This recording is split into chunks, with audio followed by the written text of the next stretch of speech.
Night ride on the track.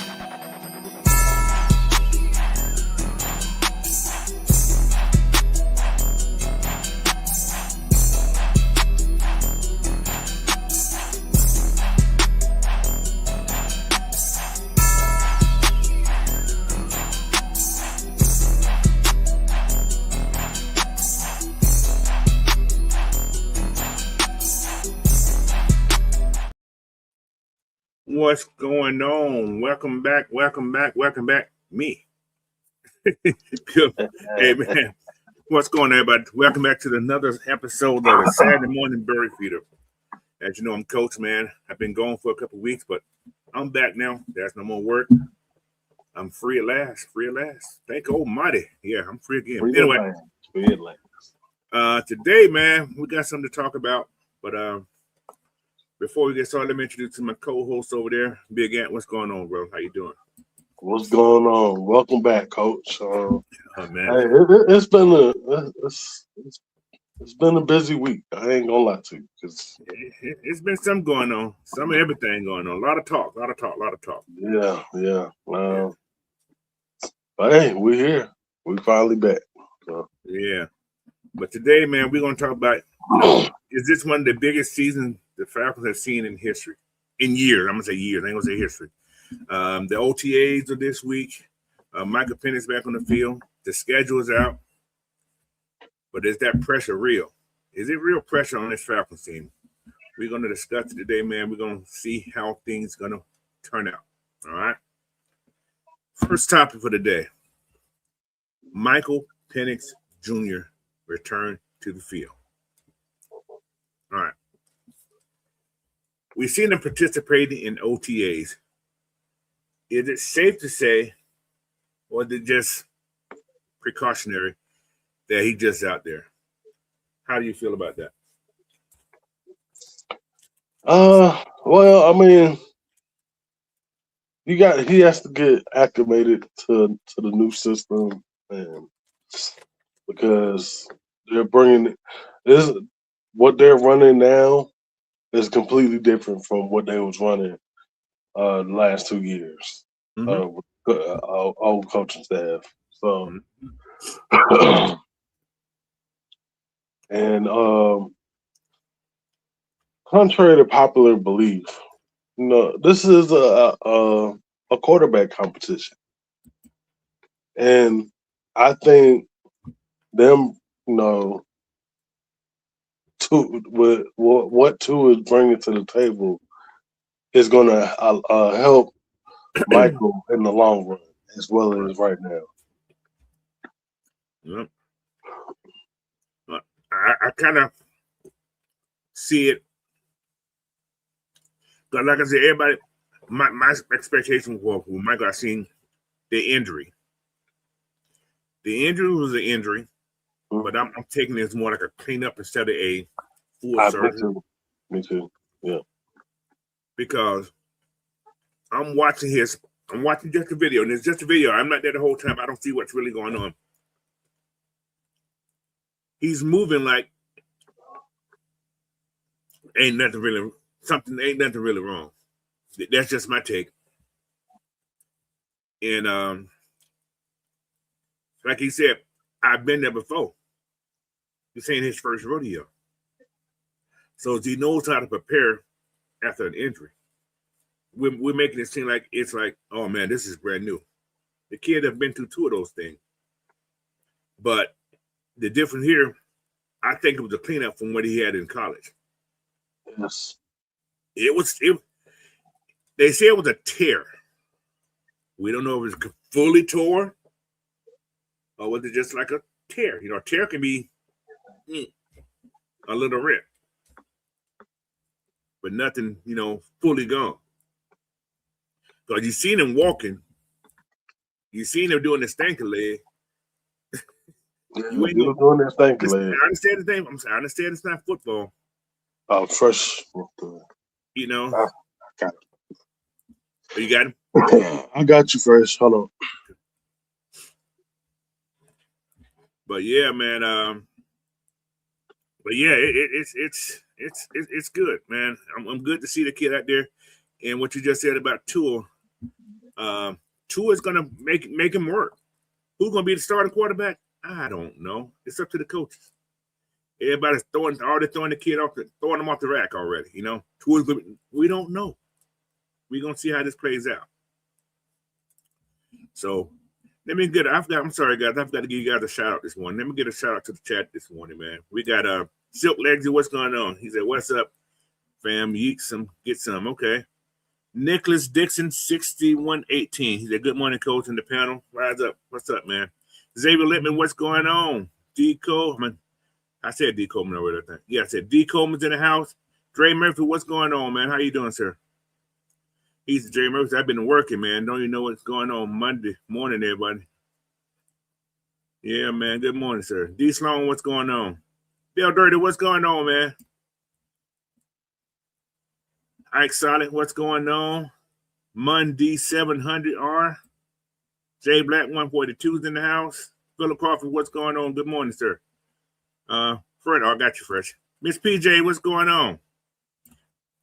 J Black 142, thanks for the super chat, man. He said Penix moving like the injury was overblown. Yeah, exactly. So that's just my take, man. It could have been worse than what we think it is, but the kid's he's fighting through it. But also seeing Penix on the field, what did that do to the team mentally? Do you guys think that changed the mentality of this team, seeing this kid back on what's going? I think it did. I mean, everybody's, a lot more in tune now. Like, it's not a whole bunch of guys on the team. Now it's a collective unit. They're acting like it. You can even see it when them doing them commercials and stuff. Oh yeah, they're actually intertwined with each other. So I think he is his leadership is going to be something to look forward to. Right. Like I said, but the Falcons are also saying that they're being careful with his recovery also. So they're not rushing him back. They let things work out itself. And I don't want him to rush himself back. Like he said, I'm just doing what my training staff's doing. He said, my training staff I can do it, so I'm going to do it. So he's in compliance with what he needs to do to get himself ready for the season also.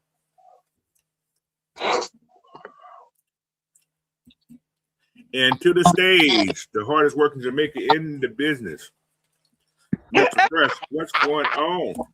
Good job. Good. Oh, you saying he the Steve Harvey of the crew? Yeah, that's who he is right there. Man. Mm-hmm. I used to be the big Jamaican. He's the real Jamaican right there, boy. Boy, that be working all the time. I can't do it no more. I don't got tired of old this stuff. This day be working. What's going on, Fresh? How you doing, man? Nothing good. Chilling. Yeah, we're talking about this Michael Penix return to the field. Give me your take on how you feel about that, man. Oh, I feel good. I expected this because if you look at when he got hurt, he didn't get hurt late in the season. He kind of got hurt somewhat towards the middle. So I was expecting kind of back around this time and stuff like that. So it's good to see him out there. And I mean, if you watched his interview, he said he's been throwing since like March. Yeah, so, I heard that. You know what I'm saying? Right. He's kind of ahead of schedule. We're just now kind of seeing it. So right. I feel like he'll be good and ready to go week 1. But if they just want to still be for sure and be like, let's hold precaution, yeah, I'm all right with that. I'm all right. Playing. Man. Right. Miss PJ, Dre Murphy said hello. I'm just saying. I think you seen it. Now we can get started with the show. But yeah, the expectation from training camp. What you guys expect from training camp from Penix as well as Tua? Is it going to be how sure is it going to really be a battle if Michael's really ready? I think with Matt there, I think Matt understands he needed Penix needed somebody who's going to push him, who can actually get the job, do the job, and do good at it, and really push him. Because I think Matt would have appreciated if the organization would have had somebody in there that could push him and would have probably brung even more of the best out of him. It's probably a bunch of football left in Matt that he probably feel like, well, shoot, I didn't get that pushed out of me. Even though Matt is the all-time professional, you know, he came to work and still handled it professionally. But he probably sees it as, man, a lot of these guys getting it too easy. Everybody got to have some fire up under they around here. And Mike ain't no different. Right. Yeah, I agree. I want him to earn his spot. Don't just give it to him. Let him go out there and earn it. Right. That's really what's been happening these last years of Matt. I mean, like since Matt left, a lot of people have just been given the quarterback job. Right. I agree. Earned it. It's really been given to everybody because of the situation. That's true. Well, just from vision, does Penix look like the long-term franchise quarterback that we thought he was when he was drafted? Does he look that way?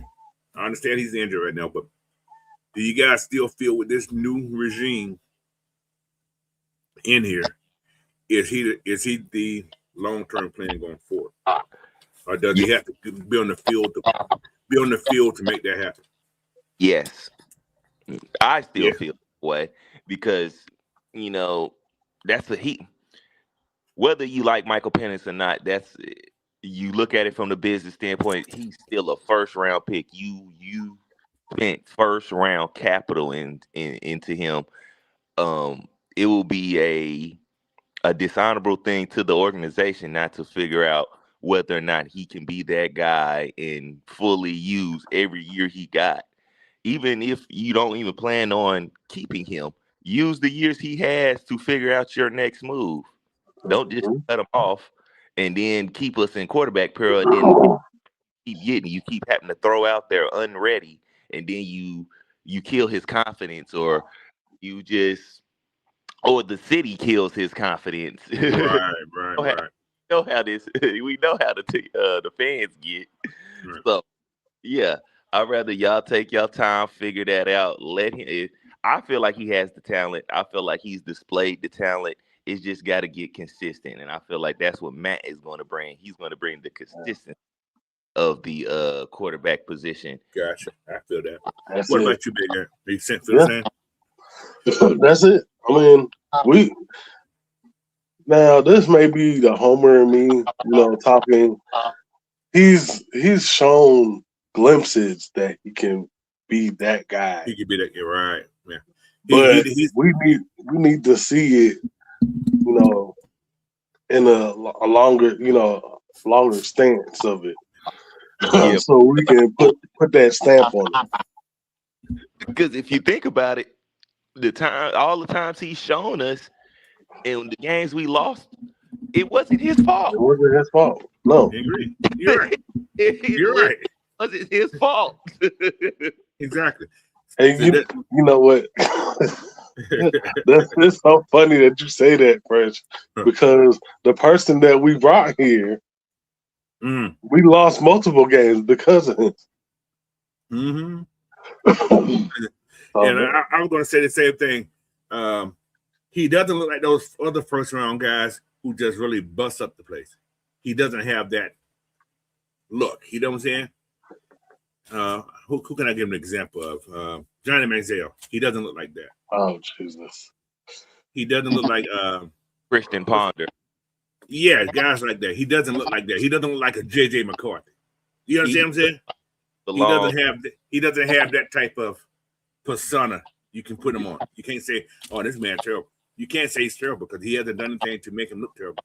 He had his rookie moments, but he doesn't look like, ooh, what the hell's wrong with you? He doesn't look like that. So, yeah, I feel that he can be the franchise quarterback. He don't look like quarterbacks that everybody like to hype up. Yes, that's the word. That's it. There it is. That's the word right there. He ain't a Ty. Let's say Ty that. Simpson. Oh, he said he Ty. Well, we'll know. I ain't gonna mess with him yet. Not yet. I gotta see him play first. My sports TW of the week for this week is gonna be the Rams. I just thought about it. Y'all really tried to sit here and I totally forgot about that. Like y'all tried to sit here and say y'all was trying to hide the fact that y'all was gonna pick Ty. Bro, get out of here. Oh, and then Fresh, they Turn just around. extended. What's the name? I was like, y'all extended him. Y'all could have waited to pick Ty Simpson in the later rounds, bro. 10 rounds later. Come on. 10 rounds later. They don't know what the hell they doing over there. The only thing I can say is, okay, they wanted to be able to use a full 3 years before they wanted to give Ty Simpson the deal, because they'll still have him for 3 more years after this 2-year deal.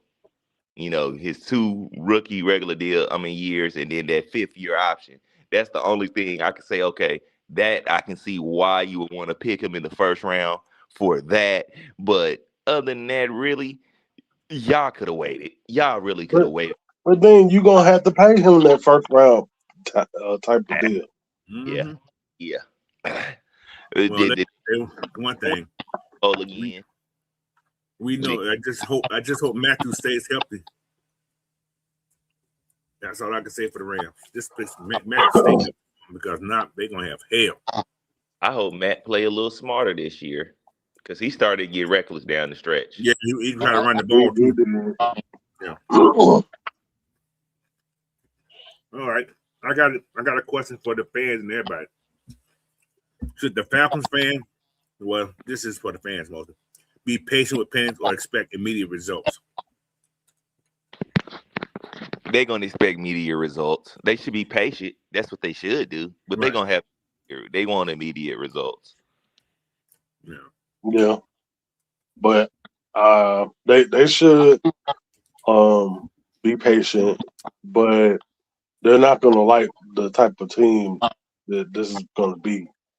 It's going to be a run-heavy team. And it's not going to be no fancy, dancy offense. It's not. They're going to play. They're going to run the ball. They're going to play great defense, stop the run, and he only needs to be a orchestrator. Mm-hmm. A game manager. A game manager. That's it. If you don't like how the Baltimore and the Steelers and the Browns and the Bengals played football back in when it was Ray Lewis and them, that smash mouth running and it wasn't a lot of throwing. If you didn't like that type of football, you're not gonna like this team, because that's the way it's most likely heading to that type. All right, fans, check this out. Do y'all believe Michael Penix Jr. can become a top 10 quarterback within the next 2 seasons? Yes. He was in the tops when he was playing. He just had a bad offensive coordinator. Yeah, he was elevating towards that before he got hurt. So, all right, we got Ike Solis 999 super chat. He said, if MP9 wins to quarterback 1, do you think he can lead us to the playoff? Do we see a better D-line play this year from the free agent pickup? Can we? I can't breathe all together. Can we see Kobe Bryant this year if he balls out? I think you're gonna see Kobe some anyway, doing some rotational piece. Yeah, I think. I can't guarantee, but playoff. There's no say he can't. I can't guarantee that either, but I definitely see better D-line play. I think that playoff kind of question is more so a team thing too. Right. Team effort, because he can go out there like we just said. He put us in position to win games. When we lost, it wasn't his fault. So it's like, Defense. yeah.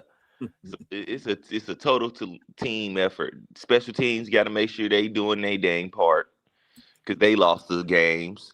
Right. And defense got to make sure they doing their part because they lost us some games or put us in position to lose games. So everybody got to play their part on when it comes to the whole playoff picture thing. Now, can he be the quarterback that can orchestrate this offense and not make a lot of mistakes? Because I do expect him to make those interceptions. I do expect him to fumble the ball a few times during the season. I don't completely expect him not to make mistakes at all. Right. All quarterbacks is going to do that. Both quarterbacks. Exactly. Right. Is it limited, and is he making the right choice, and is his decision making right? Because that's what's going to determine. Because some of them turnovers could be right choice and everything, just better defense. Defense just played great, and you got to give it to them. So,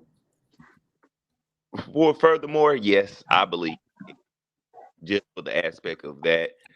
Better D line play, yes, because everybody has this is second and third year in this system. Right. My biggest concern will be is we're going to get better linebacker play than anything. I That's the agree. question. That's my bigger concern. And as far as Kobe Bryant, Kobe might be backup. He might be the backup. Mm-hmm. Now, I feel like Kobe will stick around on this roster for years to come because of his youth and what he does bring to the table. I think after this year, you probably trade Mike Hughes. You get what you can get off of him and get up off of him because you should be full on committed to the youth movement, and either Billy should be back manning that nickel spot, and you can shift AJ to not AJ, but Avion to the outside if you want to, or draft you another outside corner and put him in the slot. However you want to do it, it's a lot of ways you can do that. But yeah, Well, this question here, which is Jordan, he just asked. I don't think Kobe's gonna start, but I think he can be a rotational piece. That's my take about Kobe. Unless he just put on 10 more pounds and become a beast overnight. That's you can play him in multiple positions as well. he can play multiple positions. Yeah, Kobe's long though. Kobe's a long kid. He's really long. Yeah, he's long. So, but yeah, like I said, Penix, we've seen him in 7-on-7s. I guess I can't say it look good because they're only showing certain throws. They're not showing the full 7-on-7, so we don't really know. But him and Tua, they're doing the same exact thing. And what Michael said, he said he's in there learning, and he likes the coaching staff. So he feels comfortable with this coaching staff. He didn't say this last year that he felt comfortable with nobody because they weren't talking to him. You don't feel alone this year. So he said he can go in the office and talk to the. He said, I came on. Somebody said, I think it was Tommy Reese. He said him and Michael talk all the time. Mm-hmm. And that's how it should be. That's a good thing. That's a good thing. So I mean, go ahead, Fred. If you watch all the interviews, there's a lot of stuff that was being said that wasn't being said and done these last 2 years. And like when I break those interviews down and I talk about them, I don't be trying to poop on last regime and stuff like that. Right. But you can tell the difference. Yes, it's so much of a day and night difference between who you can tell, who knows what they're doing, who actually has an ideal of what they want, stuff like that. It's just like it makes it easy. It just be so obvious. And it's like I gotta say something because last year, it's like I can hear interviews in my head and I can tell what answers are going to be said. It's like he wouldn't say nothing like this last year. Right. Everything last year like it was staged. He was a robot last year. Mm-hmm. Exactly.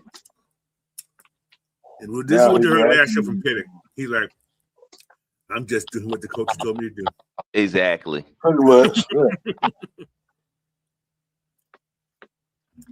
This year, he has a little bit more freedom. Mm-hmm. He's being taught, like they said, they back to basics, man. He said these guys, they learn their basics. How And to tap, how one to block. I keep hearing is footwork. Mm-hmm. Footwork. Yeah. All offensive coach Mm-hmm. talking about footwork, because that's crazy. When Matt Ryan was calling some of our games, he will say stuff about footwork. Mm-hmm. And I'm like, see, Matt came in and was like, yeah, nah, we getting all this together. Mm-hmm. Well, he did bring one of the best quarterback coaches that's in the game today. Mm-hmm. So and then they've been in the room together too. So it don't sound like a whole bunch of different voices to Mike. It's all one voice. They all been in there at different times. Of course, everybody spends a different amount of time with him, but they made it a point to all be in there at one single time too, to be all on the same page. Right. Which was something we didn't hear last year. Yeah. Yeah, but I agree with you, Scotty Rossman. I don't want BJ on the front cover of that magazine either. No, I'm good. I don't want that. However, that comes with a coach. However, every team that person had on the West Coast, they did make the playoff that year. I'm just saying. That's however. But at what cost, though? At what cost exactly? That's the problem. That is the problem right there. That player is usually just the player who has the bad season. Right, but the team usually have a good season. I don't know why the hell that happened. We don't want the player. We don't want Bijan to end up getting hurt. We don't want that shit to start happening. Right, exactly. That'll be some fucked up shit. He get paid. He gets on the cover, and then he gets hurt. That'll be fucked up. All right, let's go to the next one. Falcons' new leadership era. All right. We know Kevin Stefanski took over as head coach. Ian Cunningham reshaping the football operation. New identity on the offense and defense. Can this regime finally stabilize the Falcons? Yes.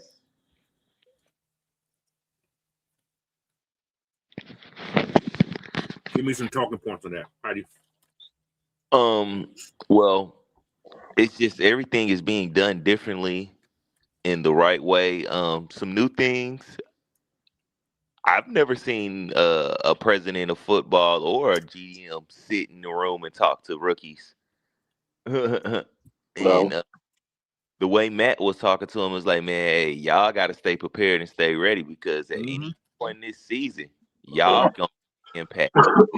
And, that's right. That's instilling confidence in y'all and your players and letting them know, like, bro, we picked y'all for a reason. We didn't just pick y'all just to be picking y'all. We picked y'all because we believe that y'all can, make an impact, and we're gonna need that, And also, he told them, it's like, man, leadership has no age or number, because you're gonna get these guys that come in here and they done been here 14, 15 years in the league, but you gonna need to lead them, because at that time, like the one who had been on the Falcons anyway. Yeah, he's speaking from example on that one. So now we need y'all new leadership style to come in, help and stuff. So it's just overall, what I see from the front office makes me a lot even more confident than everything else. The players, everything. It's what I'm saying from my front office. It's like, man, it's about time we seen front office moves and front office things happen the way it's supposed to. I watched that, what do you call it? Episode, season 6, episode 3, I think that thing, whatever the hell it was. Your little on the rise thing. Yeah, on the rise thing with the draft thing. Yeah. That was put together pretty good. I enjoyed that. I said, damn. Yeah. I watched the rest of it. The last one was real good. It showed how those guys was in the draft room, how they was excited, how they was like, man, they felt right. We want them, and they wanted these guys. These are the guys they wanted, which is you don't see that coach speak. These are the guys they wanted. They said, okay, he's there. They was getting excited just to get these guys who they brought in, and you can hear the guys on the phone, man. They was like, they was feeling it, So yeah, I like what Ian has done. He has reshaped this football from the what's going because you don't have those. What's the one to look for? You don't have those guys that are drafting that are just good guys. You got guys that can play. You got tags. Right. So what Matt has done has come here being the guy who's in charge of football, all football stuff. He telling guys, yeah, draft this guy right here. And Matt had his little playbook, whatever iPad thing. He's like, man, we can do this. He telling these guys, we can do this. Get these guys right here. So I like to see those guys communicating in that draft room that day, man. Like I said, that's the first time we've seen inside the Falcons draft room like that. You know what I'm saying? So I don't know how it was before, but to see that these guys, all those guys communicate from the coach staff to the scouts and everybody, man. So that was great to see. I want to see next year's. I'm going to have to watch next year's because next year will be the real picks. Ian's for real first time. He's going to be doing all the scouting, and this year, they had to kind of use what was already happening and was going on. Yeah, half of them going now. All scouts and stuff is gone. Now it's going to be his guys and full vision on the players going after and stuff. So I want to see the difference between this year and last year and see the growth for Ian. Yeah. Plus the coaching staff, man. You see this coaching staff is tight. And they all buy into what Kevin's talking about. Yeah, they all have a certain type of love for him, which you didn't hear none of the coaches last year say that. You heard Zach say it because of where he came from with Raheem. That's it. You didn't hear hardly like you got your passing game coordinator talking about the leadership of your head coach. Oh yeah, most definitely. Coordinator. I mean your special teams guys, stuff like that. It's like you didn't have all of them like that. They said good things about you. They just said good things about you because you a friendly dude. They didn't say really about your coaching pedigree, really. Right. He's a suck ass. That's what he wanted to say, but yeah, Macked up the right people, man. I mean, we seen what happened when somebody questioned Raheem. You got fired. I hear you. Exactly. So now it's really a question of, so are y'all just saying something so y'all don't get fired and stuff, or what's going on here? Acting like Marshawn Lynch. I'm just here not to get fired. I'm just here not to get fired. That's it. Yeah, that's that goofy stuff. But what's that word they use? Cash. Y'all remember he said the word cash? That's what they call it. That's what they call a group of Falcons. A cash. A cash. I never looked that up, but that's what it's called. I had to look it up, but yeah. With their character, accountability. Yeah. What would they ask? I can't remember what the hell the S was for. It was something. And they said toughness. I know T was toughness. S was something else. I can't remember. I should have wrote it down, but I didn't write it down. So, man, these guys are buying into it, man. Especially those rookies. Those rookies was like all eyes on Matt Ryan talking, all eyes on Ian talking. To me, the only rookie who might not play is the offensive lineman. Yeah, the offensive lineman. Yeah, just like last year. Like I think Perkins. I think we're going to see Perkins, Kendall, Oh, yeah, definitely, most definitely. You got to. I definitely want to see those two guys on the field and them linebacker spots. We know we're with gonna. that being said, though, why my headphones acting so bad? And then we know we're gonna see Branch. So there we go. Can you guys hear me? Yes, sir. Yeah, And not only that, I honestly I can see it because he keeps getting brung up out of nowhere. Who, Perk?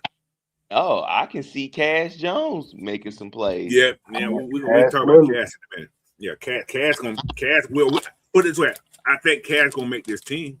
I said that too. Oh yeah. I can't guarantee, but I got 90% chance he's gonna make this team. When I watched the OTA meetings for the coordinate for Eagle Strand and Craig and Tommy Reese, name up for both the special teams and the offense. I'm like, he's gonna make this team. They keep bringing him up on their own. Like, yeah, I ain't never heard an undrafted rookie get brung up this much. Like, why y'all keep talking? Why y'all keep asking about him? So that means to me he should have been drafted. Somebody should have been drafting him, but hey, I'll take it. I'm happy with the kid, man. He can play offense, wide receiver as well as running back. We know he's a standout on special team. Yeah, that's fair. About that too, like he's been standing out on that. Yeah, to me, Cash making this team. That means somebody getting cut. I feel like he. Goodson, you're gone. They're good to go. Because Cash returning punts too, guys. Yeah, that's why when people say Buckman is going to return punts, no, you got somebody like Cash to do that. Who's just as fast as he is. Probably ain't got the move, but Cash can run the ball. But they said the main thing about the punt returning guy or the kickoff term, you got to be able to secure that ball. Ain't no turnover. Gotta have vision too. Branch ain't gonna be on no special team. I don't want him on special team. He's not gonna be on no special team. I was saying that I've been saying that in a lot of videos. As much as they've been talking about him, showing with everybody with Tua and with Penix. Oh yeah, he's not touching special teams whatsoever. They're not even risking that. Yeah. But what I was gonna say about Cash is I'm glad we got him because he go New England. Hey, if he got picked by New England, he may be one of the running backs, number 2 running back. He'll be number 3 still because they still got Stevens there. Yeah, but they'll use his ass somewhere though. Oh yeah. No, he'll definitely be playing for sure. So, which since we lost Mike Ford and Cordell Hodge, we definitely needed somebody. Mike Ford's still on the team. Mike Ford's still there? Yeah, Mike Ford's still there. I thought we lost Mike Ford. No, we ain't lose Mike Ford. Cool. Good. No, he's still there. We got a lot of cornerbacks though. I think we got like 12 cornerbacks now. And then probably a lot of them guys. We lost Hodge. That's what we thinking about. Yeah. Well, I thought we lost both of them for some reason though. No, we just lost Hodge. Hodge, which but can Cash Jones do what Mike Ford do? Yeah. He's faster. Yeah. You know he can tackle. Cash got his number too. Cash got his number 32. He ready to roll. Yeah, that's kind of strange. He came in and got his number 32. Oh, he feeling good. He has feeling good. He said, "Hey, I feel good. I look good, coach. Go ahead and sign me up. Mm-hmm. I'm gonna sign your penny on the running kind." Yeah, he actually got a 3-year contract, I think, I'm not mistaken, too. Yeah. So. Yeah, I'm ready. All right, we'll be at next. But yeah, So back on the regime, is this one of the best rosters that we've seen in a long time? Yeah, okay, I'm gonna put it this way. Is this roster better than 2016 roster? Yes. Or I agree. I would say it like this. It's better defensively. Definitely. Offensively, that's we gonna Yeah, I don't know about. we're gonna have to talk about that one. I don't see know. the offensive, the offensive side, but we know we can score. Defensively, yes, I can see that. If this team if we had this defense in 2016 Super Bowl, that was easy, I think. Oh, easy, without a doubt. And we don't lose a couple of those games in the regular season. Exactly. That we did. You're probably looking at 15 and 1 that year. Easy that year. That year we had, I think that offensive line. I think this year's. I think our offensive line now and then the offensive line then. I think they cancel out because for one, you got one person who was on both of them. Right.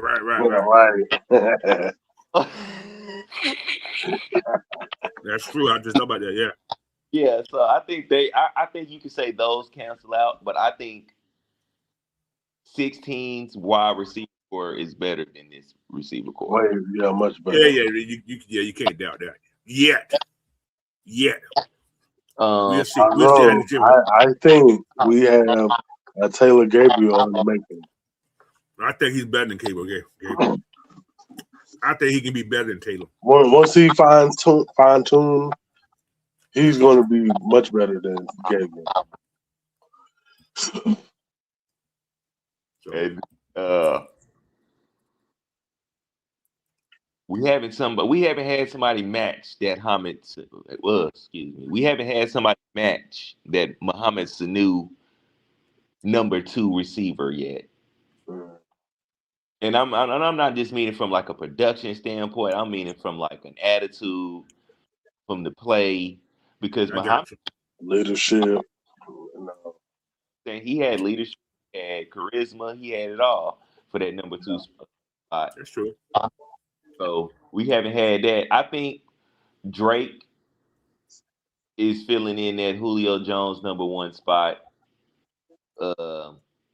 quite easily. I think he would have been better off if he's actually had steady quarterback play.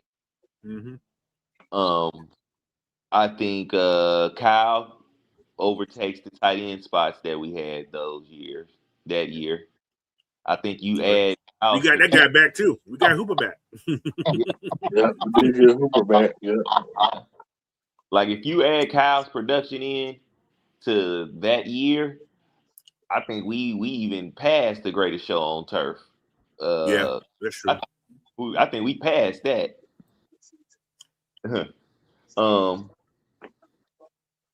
Yeah. Running back wise,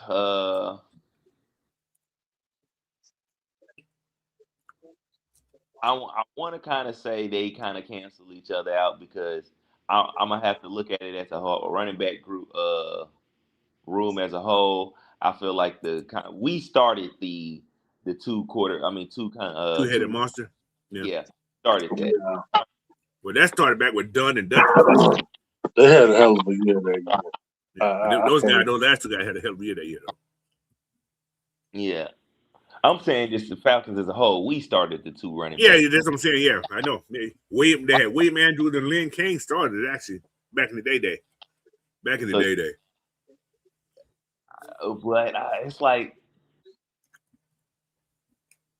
okay, you can say this year, this is better. This running back room now is better than then because Bijan is basically both of them and free, all in one. Yeah, I agree. And Tyler, he added a dimension that we didn't have. I feel like we didn't have with those 2, with Tico and Devontae. We didn't have that tough runner really like that. Well, we did, but we didn't use them a lot. Right. So Who is this? They talking about? I don't know who that is. But yeah,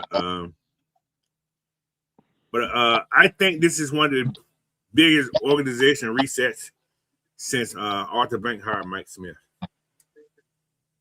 Yeah. So, and I think Kevin probably is. I can't count Dan Quinn out his first 2 years. I can't count him out from that. But I think Kevin Stefanski is a better overall coach than what Dan Quinn was. Yeah. I would say his first 3 because that first year he did give us a 5-0 start. Yeah, it was 8-8 that year. Yeah, you're right. Kind of held off because of other things, of course. Right. But then you go to the Super Bowl that next year, and then almost right back to the Super Bowl. Yeah. And if you and your GM would have did right, you probably would defense. Yeah, you would still been in that line to keep going to the playoffs, and you probably would still had your job. Right. We had an opportunity, we missed it. Yeah, that's true. Yeah, I think if we wouldn't have paid what's the name, the running back, Freeman, we could have built something.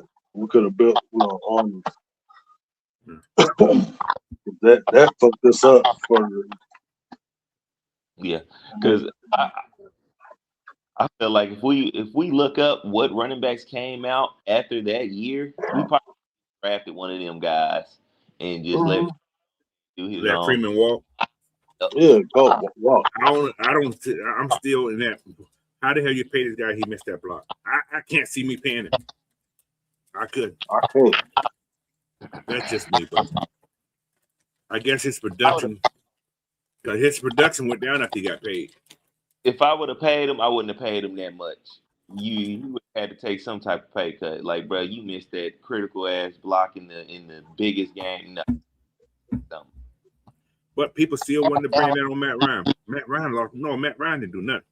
He did his job. The only thing that I ever got on Matt Ryan about with that Super Bowl was being the company man. I wish he would have just bucked back at Mike, at Kyle, at Shanahan, and it's like, bro, you leaving. This is my we running the ball, bro. I don't care what you talking about. Right. F you.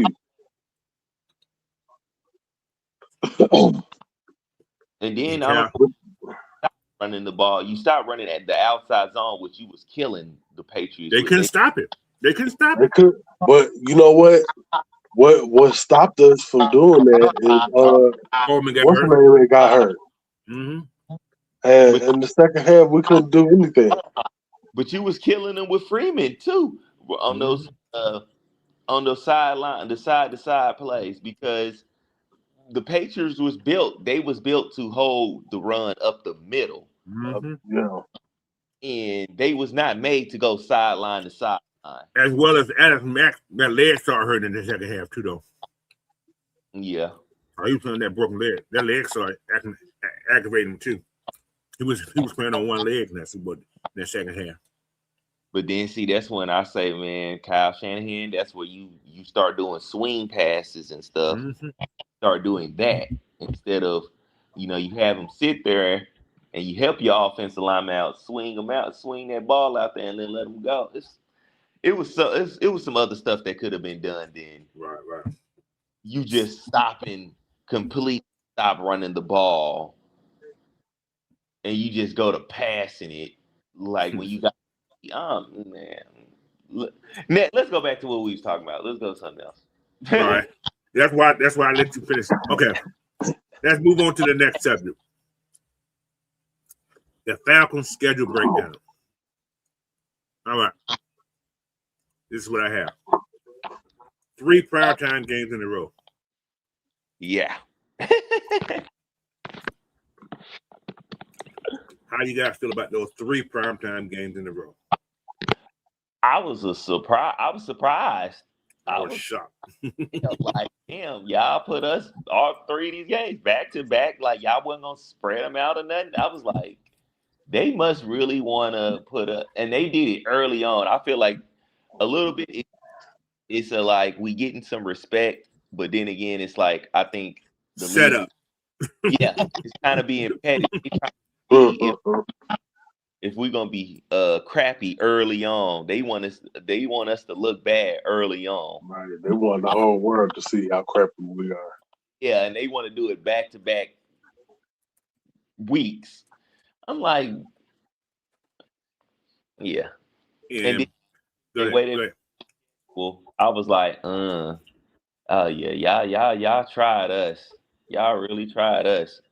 Cause y'all gave us two division games early, Very early and one of them is a prime time game. Okay. against the Stankers. The stanky pankies. Oh my. Thank you. Thank you. Now, that's still a game. That's a tone setter right there. Yeah. We haven't won up there. Haven't won in Pittsburgh, guys. Hasn't won a game in Pittsburgh. Nope. This game here can set the whole season off. It can't kill you, but it can set the season off.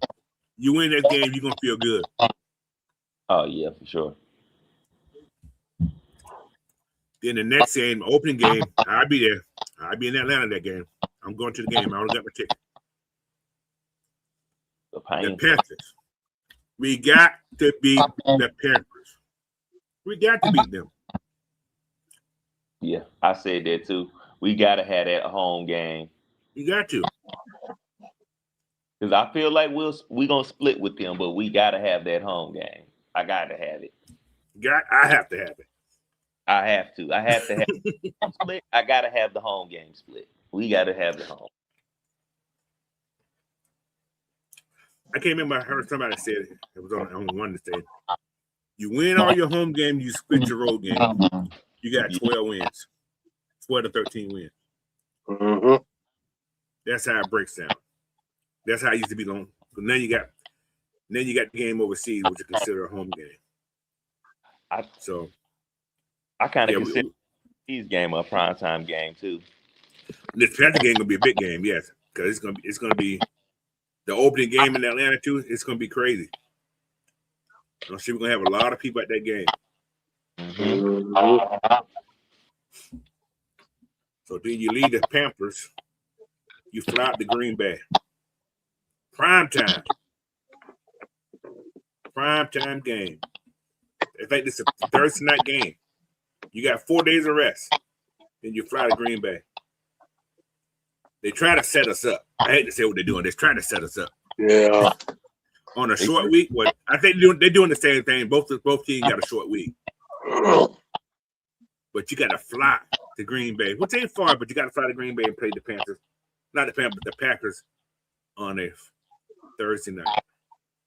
At least we're not gonna be playing them in the cold, though. That is true. That's the good thing.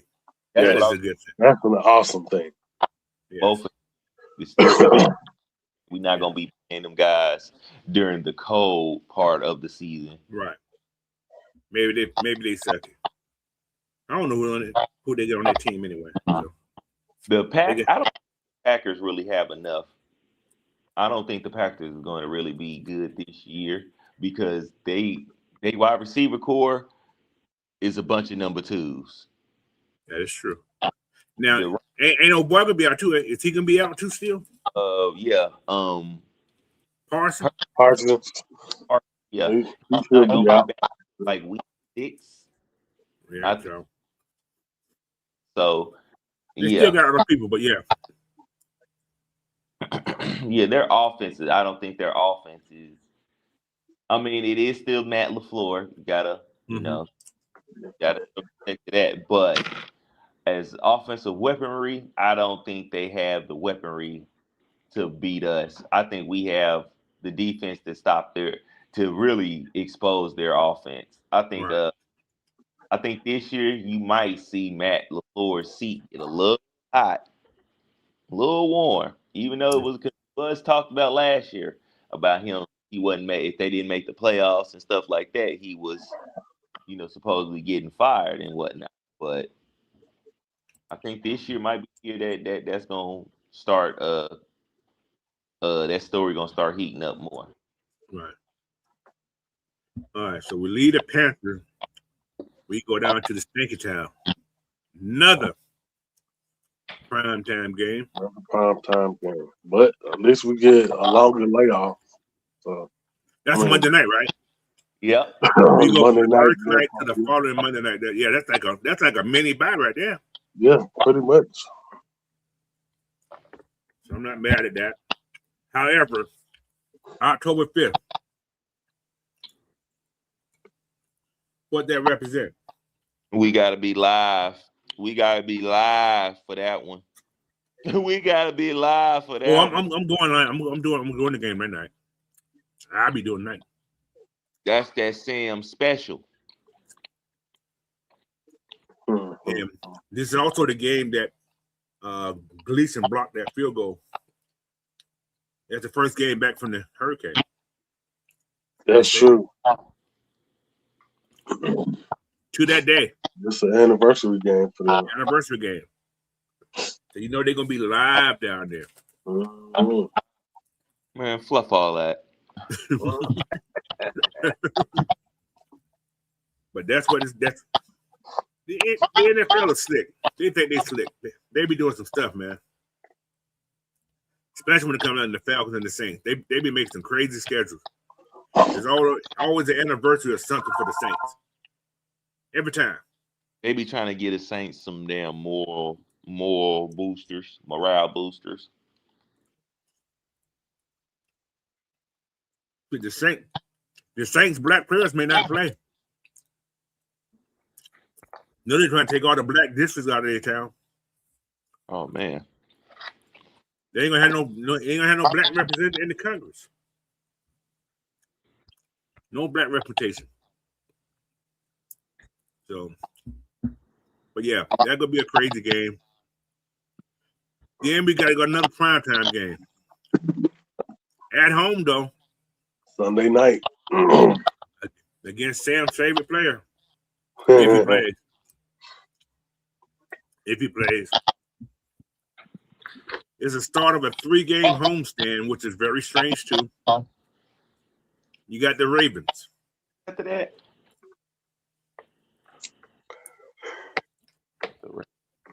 What do y'all feel about this game? Oh yeah, I want to watch that game because honestly, we lose, we gonna hear a whole bunch of Lamar Jackson fans. Man, oh my Lord. We should have traded for him. You see that? We could have had it. We gonna hear that. Gonna have to hear. We gonna see what Sam. We gonna see what Sam gonna be like. Look, oh look what D. Comer said. Exactly.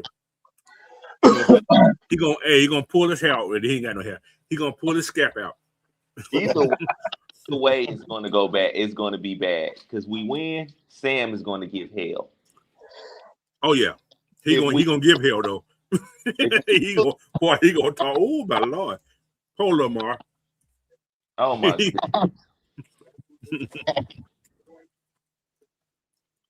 But then, you know what? Go ahead.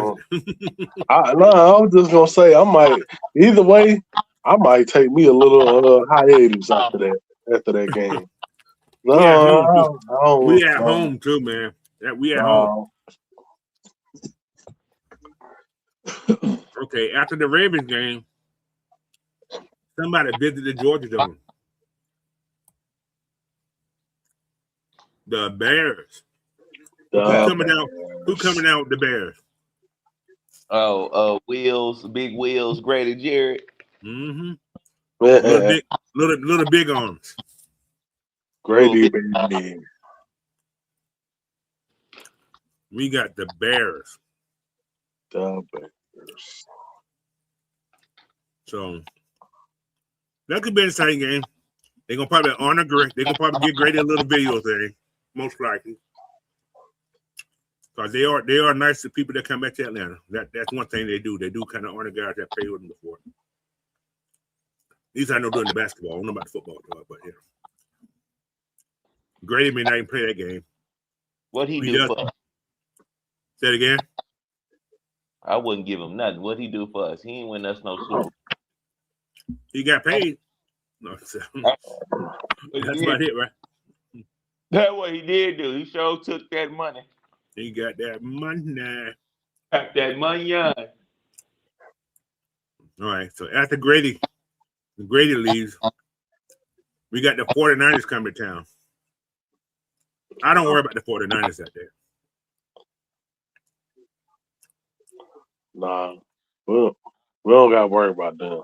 I don't worry about them too much. I mean, you got to worry about push off. Two bitches. Mr. Push Off Evans is out there. Oh, that's true. Yeah, that's true. right. I forgot about that. You think what name? Shanahan gonna try to just feed him the ball? Oh yeah. Design everything for him to go to? Yeah, I can see that. Yeah. That's how Shanahan do anyway. That's true. That's why he does force feed people. That's why he wanted to go there. Yeah. Get force fed the ball. Last year he didn't get 1,000 yards for the first time in his career. He gonna force feed Mike Evans and he gonna run McCaffrey into the McCaffrey. Yeah. All right. So after this team leaves, we got to go down to Tampa Bay. Tampa Bay. And go against who? Oh, another thing but that 49er game. Guess who else? Yeah, Raheem Morris. Yeah, that's what I said. We gotta face them two bitches. Oh, that was that two bitches. I was like talking about Mike Evans. Okay. No. I thought you were talking Talking about him and what's his name? Okay. I thought about Mike Evans. That's what I thought we were talking about. Yeah. What's that? You got to say 3 then. Hell. That's 3 of them, yeah. All 3 of them. All 3 of y'all. All 3 of y'all. 3 bitches in the trick. All right. Then we go find another bitch in Tampa Bay. I honestly, we need to just destroy his offense. Oh, destroy it. I've been saying this. I said we sweep in Tampa Bay. I think they about to take a dip, man. Like, I just see it. Because, in all honesty, I feel like these last year, they got away from us sweeping them. They've been holding on for dear life. The year before that, we swept them. And should have beaten that last game, too. Yeah, and then the year before that, they barely got away from us sweeping them. Mm-hmm.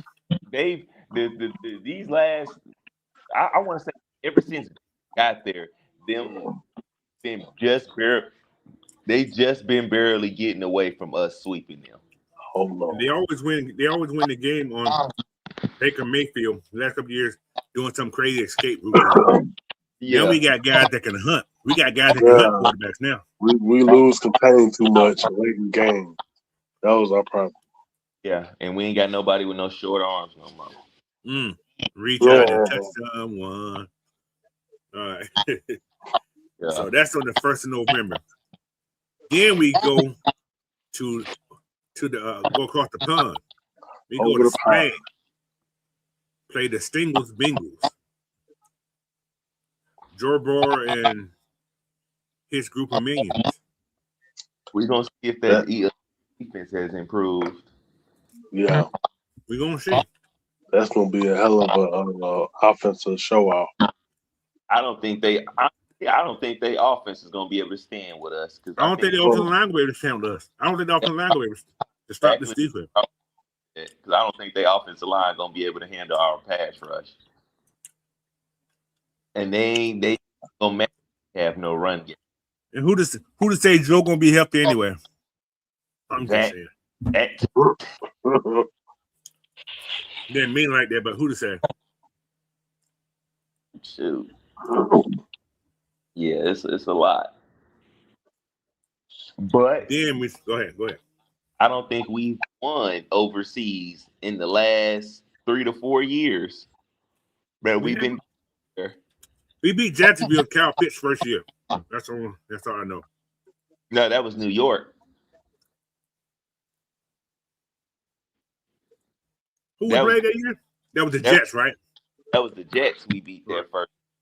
And then ever since then, we've been losing overseas. Yeah. Oh yeah, because then we lose to the Bengals overseas. No, we lost to the Jags overseas. We lost to the Colts overseas. Yeah. And then who else did we? I felt like we had one more overseas. Well, didn't lost the last two because I think we only had like 3 overseas games. Yeah, we played 3 the last 5 years, and we lost 2 of those. We won that one against the Jets, like you said. Yeah. Yeah. So we're gonna see where that game goes. And there's no bye after that. Yeah, our buys are not until week 11. Right. We're gonna leave the Bengals from overseas and go play the Chiefs the following week. Yeah. At home.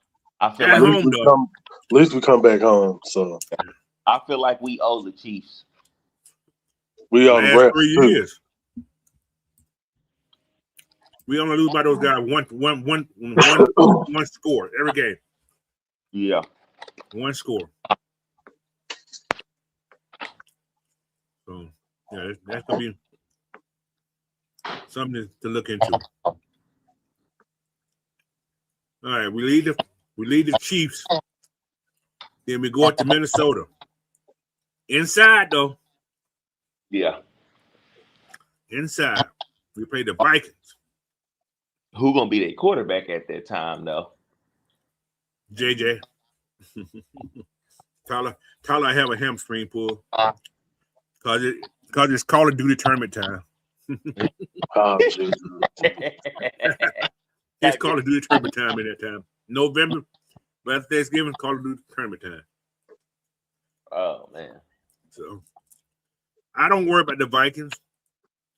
They got one guy, well, 2 technically, but they just picked up wide receiver. I can't remember who it was. They picked up a good wide receiver too, though. But who's going to deliver the ball to him? And the thing about Tyler Murray, how he's beaten us a couple of times, he escaped the pocket. That's how a lot of these teams have been beating us. Escaping the pocket with the quarterback. Exactly what I was saying earlier, Coach. If you think about it, that is a point I just thought about. A lot of the games we lost, they had quarterbacks escape the pocket and win at the last minute. We couldn't contain quarterbacks. Losing containment. Like I said, now we got hunters. So I don't think that's going to happen this year. Hopefully not. Yeah. And a lot of games we lost last year also because Diablo was out too. Yeah. That's 2 games. He was out 4 or 5 games. We lost 2 games because he wasn't there. Mm-hmm. Somebody was afraid to hit the hole. Yeah, but yeah, well. Yeah, that's what he said. Mm-hmm. Then we come back home again. We got the Detroit Lions. Yeah. Detroit gonna have to. Yeah, y'all think they bounce back? I don't know. Maybe They may go back to the driller. We see by them losing their offensive coordinator, they won the same team. They lost their defensive coordinator too. Yeah, they lost that too. That's why here we're gonna see how like just do that in their second year. So then they gave Jamar Gibbs the rock the whole time. He was the number 1 guy. He ain't the biggest guy. He's fast, but he ain't the biggest guy. yeah, but they did sign Isaiah Pacheco too. So yeah, maybe that helps. Takes a little pressure off. You know he's gonna run the ball hard. Because they lost Montgomery, didn't they? They lost Montgomery. He went to the Texans. Yeah, that's right. So that could be an interesting game. I think that'll become more of their defense versus our offense. than anything. I think their defense. I think their offense is containable. Right. Yeah, And by this time, that defense should be feared by them. I'm hoping that our defense, is feared by the league by that time. I'm hoping. Yep. So we leave the Lions. Well, the Lions leave us. We leave home and go to the Browns. Another game on the schedule that's going to have implications of Kevin Stefanski's back in Cleveland. Another get back game. Another get back game. How the Cleveland stop this defense? Yeah, how the Cleveland defense stop. Y'all gotta realize they got a whole new defensive coordinator also. Schwartz is gone. Now this was one game I could have said I thought we could lose. Just because? Yeah. Too much emotion. No, but the Browns do got some defensive players now. They are going to have a good defense. I like what they done with their offense. They have, but who's going to be the quarterback there? That's the thing. Mr. Hands or Mr. Watchman? Hands or watch? Hands or watch? Getting along with Todd Monken, so. Who is that? Shador? The Predator. Oh, he ain't getting along with Todd? He said he is getting along with him. They hitting it off great. So, I mean, well, of course, it's just shorts and pants and stuff like that. Right. But he out there, he's throwing it pretty good. He's throwing the ball good. I'm hearing he's the number one guy. He's getting the most reps from here. Yeah. I say you run straight at Myles Garrett. You run right at him? Run right at him.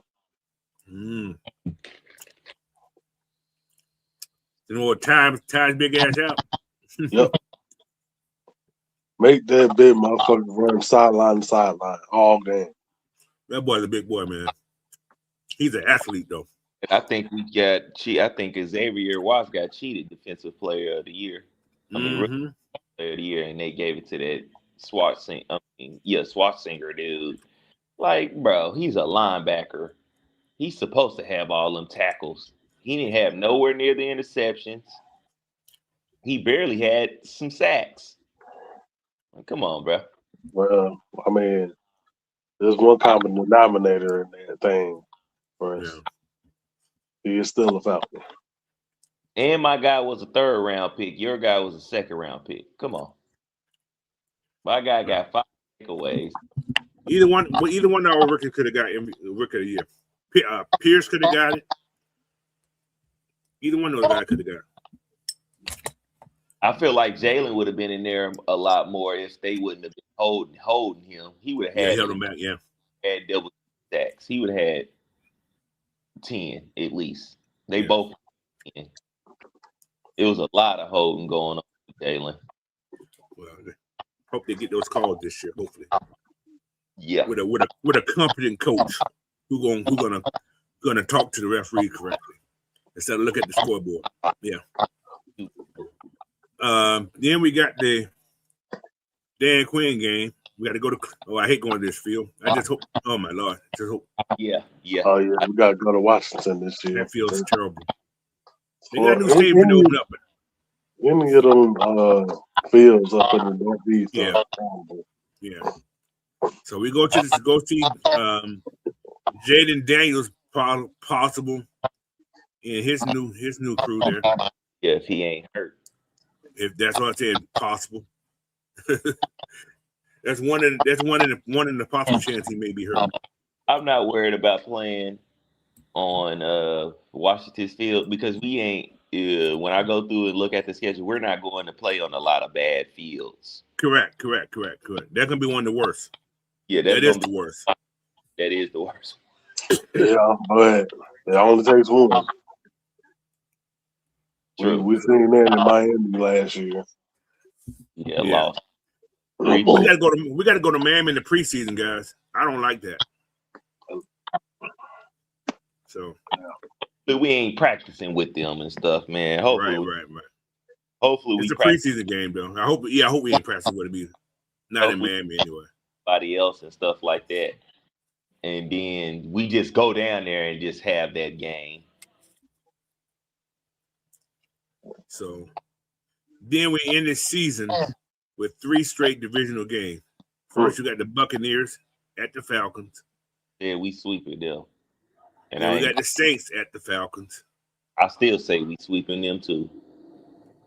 Then we got the Panthers at the Panthers, but I hate that game.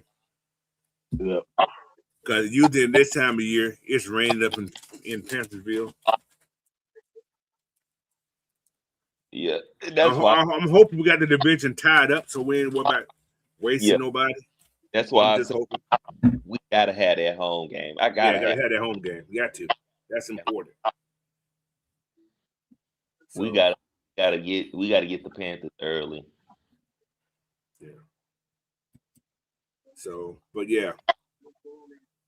The divisional games are very, very important. Like you said, that first Panther game at home, we have to have that game.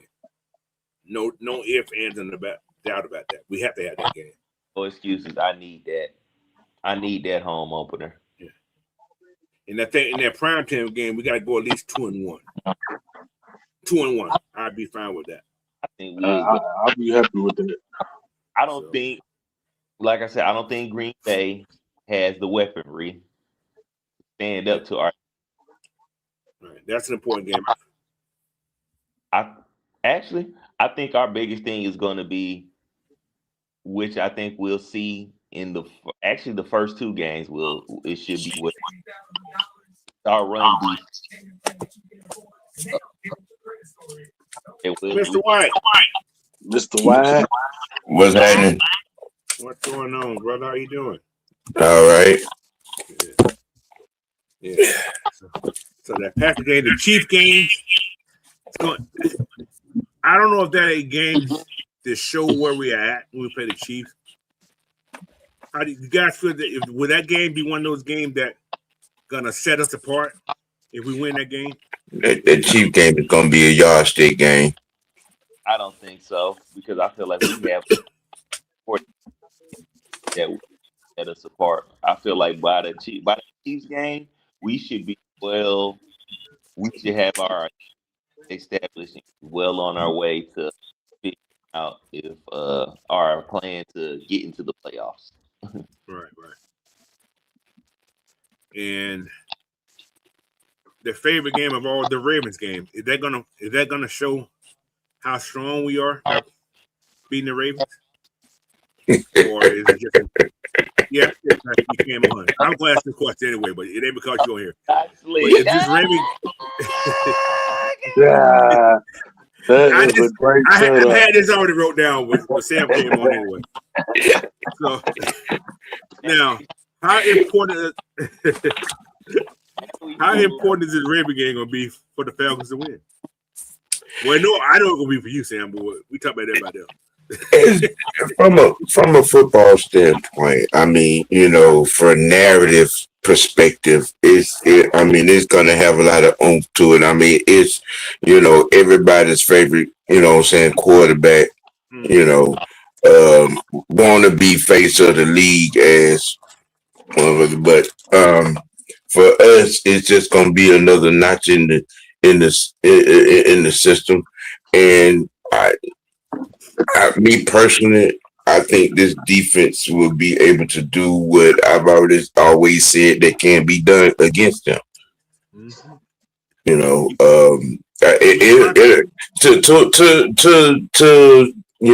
The majority, it's gonna be a measuring stick game because it's him. Mm-hmm. I agree.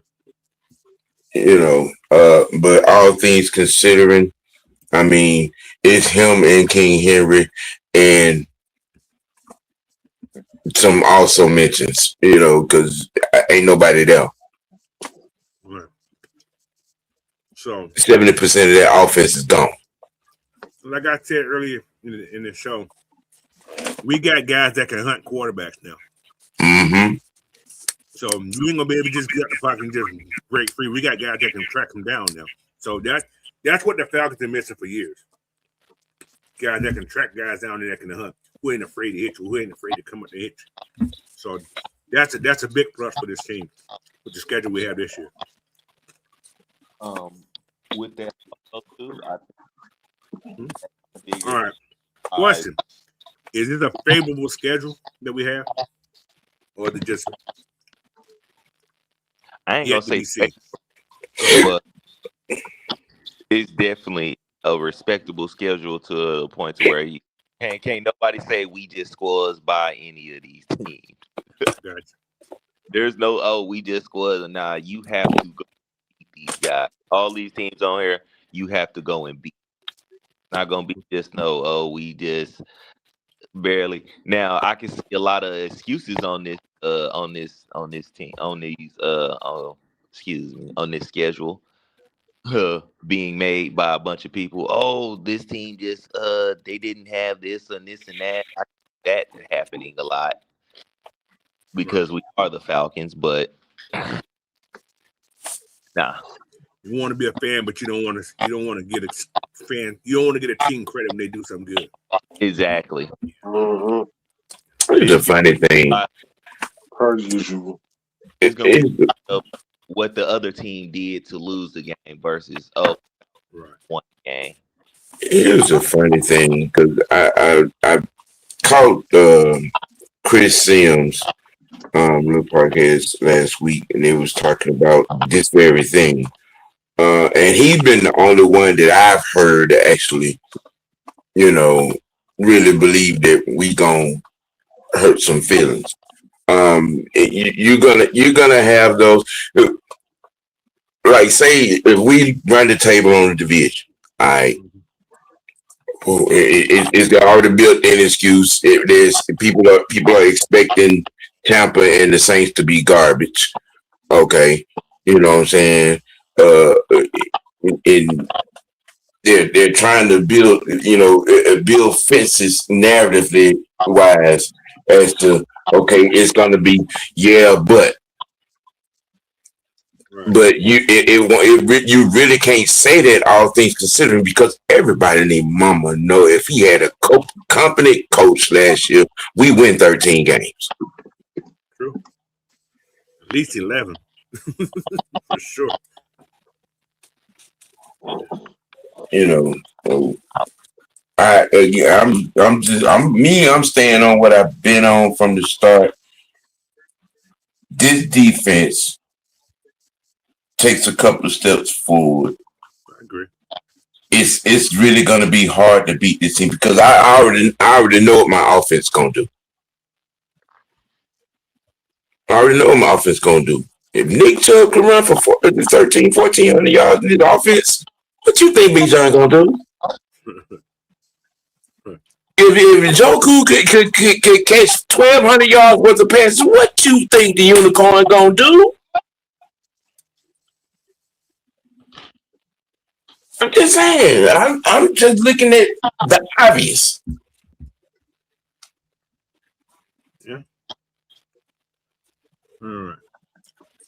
So what game or games gonna be the toughest for the Falcons this year? What game you think gonna be the toughest? Pittsburgh. Okay, that's the first game of the season. Yeah, I can agree with that. I mean, you're starting a retirement tour, and we're in there as the first one. So yeah, and also because of that, you never know what the damn refs is gonna be on trying to help. And you haven't won up there. That's that. Yeah, you haven't won in Pittsburgh. So, of course, I'm gonna say the Panthers is gonna be the tough. I feel like we're gonna split with them. But I think they're going to be the toughest in the division so far. Okay. What about you, Big Ed? I can see the Panthers. Not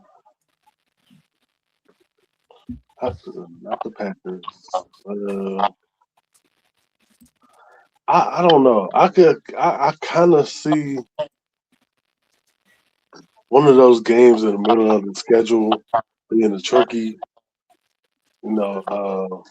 tricky one for us because we're coming from the road going home, and we could be looking. I just don't want us to get too far ahead of ourselves, trying to get home, and then we stumble up. I think that Bengals game is gonna be the game. Which one? The Bengals. That Overseas. I don't know why, but that's always That's the one I'm leaning towards too. that's a week 9 game. So yeah. Because So- I had us losing the Colts over there because of that. Yeah, you did. I remember you said that. Yeah, you did say that. And why did we lose? Because our dumbass coach called the timeout to let the damn field goal get set up. Time out! What the fuck? Don't stop. All right. So, which game could be one of those we call a trap game? Which game we can consider a trap game on this schedule? The game after the Bengals game. The Chiefs? I can see it being a trap game. I'm gonna give y'all one. I'm gonna give y'all one. I'm gonna give you one. The Chiefs. Okay. Look at it like this. Because we're coming from overseas, and then we got a bye week the next week. After the fact. Yeah. They could be tired of that overseas trip. I'm gonna say the Vikings game for some strange reason. After the bye. That's my trap game. I don't know why, but I just feel that's too relaxed. Yeah, come back too relaxed. If that happens, then that speaks volumes to our coaching staff. Have to start talking to them. Yeah. Or they say they're gonna be held accountable also. Matt said he's gonna hold those guys to the fire also. So, but yeah, I don't know why that Viking game give me weird feelings, but I can see that as a trap game. But don't want it to happen, but I can see that. Maybe because you can beat Kyler Murray. Tiny Tim. I'm a tiny man. I can do what I want to do. I don't think the only short quarterback we really beat is Baker. Baker's 6 feet though. These guys are 5'4". Anyway. You guys are mean. But Really. Okay. That's like the pot calling the kettle black. Oh, I heard him. I just respond to him. I was gonna call him out on that shit. I just didn't respond to him. So you know what? Somebody talking about he knew what the fuck he was doing. Yeah. I let him be. But yeah, man. This is gonna be an interesting schedule. This schedule is gonna be very interesting. And look at this. Now look at the teams we're playing. Does this look like a third place team we're playing? Hell no. That's the weird thing about it, right? The schedule is this the third place schedule? I mean, it's going to be a third place schedule. Yeah. AFC North, NFC North, third place teams. All these are third place teams. You see what I'm saying? This is very. Yeah. I mean, when you look at the storylines, I like, okay, Lions, Campbell's coaching for his job. Yeah. Green Bay got good fans too.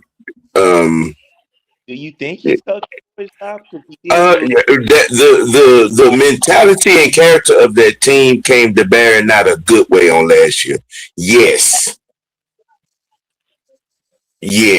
The fight after the game with Kansas City, the meltdown against the Chargers. Yes. Yeah. And they would, and the Lions were looked at as one of those teams that was going to be there at the end, and they just totally melted down. Lost an OC and a DC. Mm-hmm. Yeah. So yeah. Injuries hurt them a lot. Plus injuries, injuries got them a little bit too. Those bugs.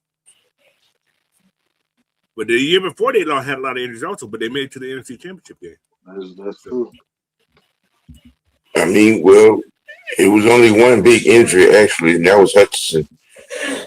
But they lost a lot of guys late in the season last year, or the year before. So yeah.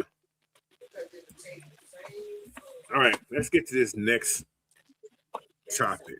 We got a couple. I got two more. We're gonna go fast on this here. All right, Falcons defense. Could this be a dangerous defense? Sam, go ahead. Absolutely. Absolutely.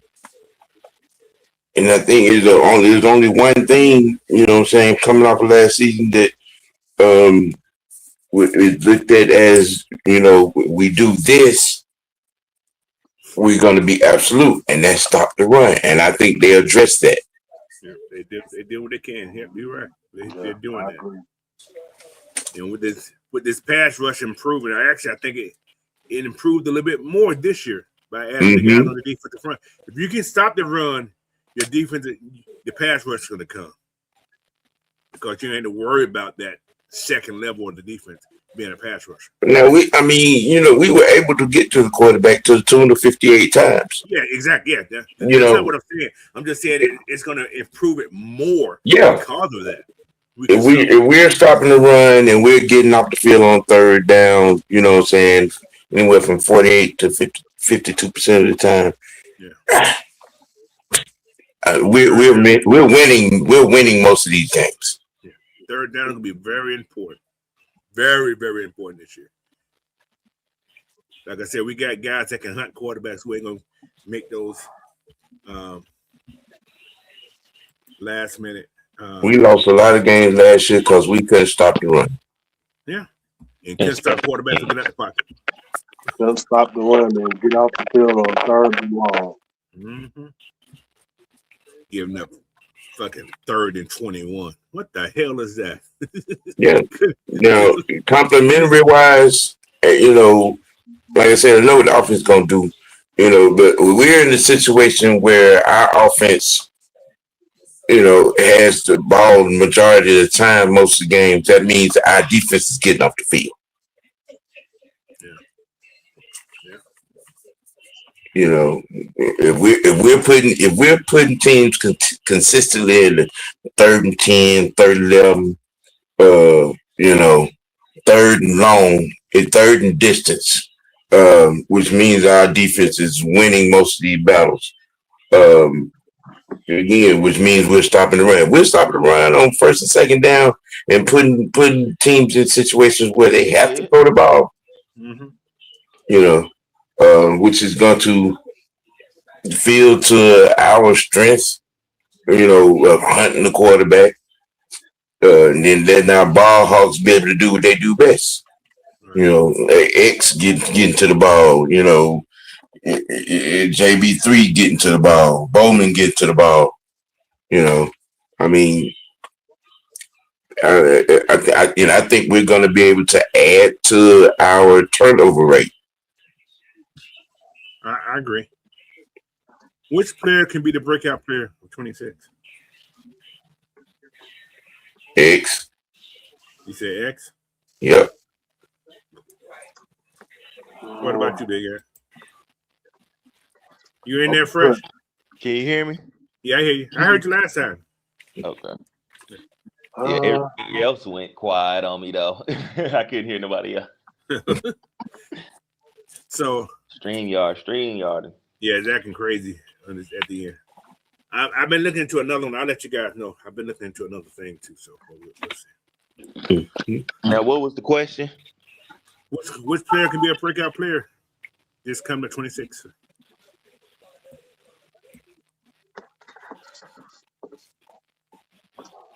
Can you hear me?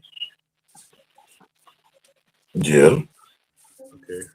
Coach, I can't hear you. I said, which player can be a breakout player this coming up season? Can you hear me? Is he on mute? He can't. He can't. He can't hear me.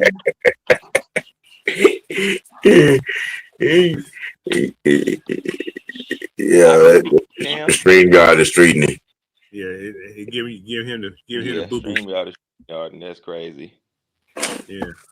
Yeah. I'm looking. I can hear you. You hear everybody except me? Can't hear Coach. Wow. Can you guys hear me, Sam, in that? Yeah. Yeah. Mm-hmm.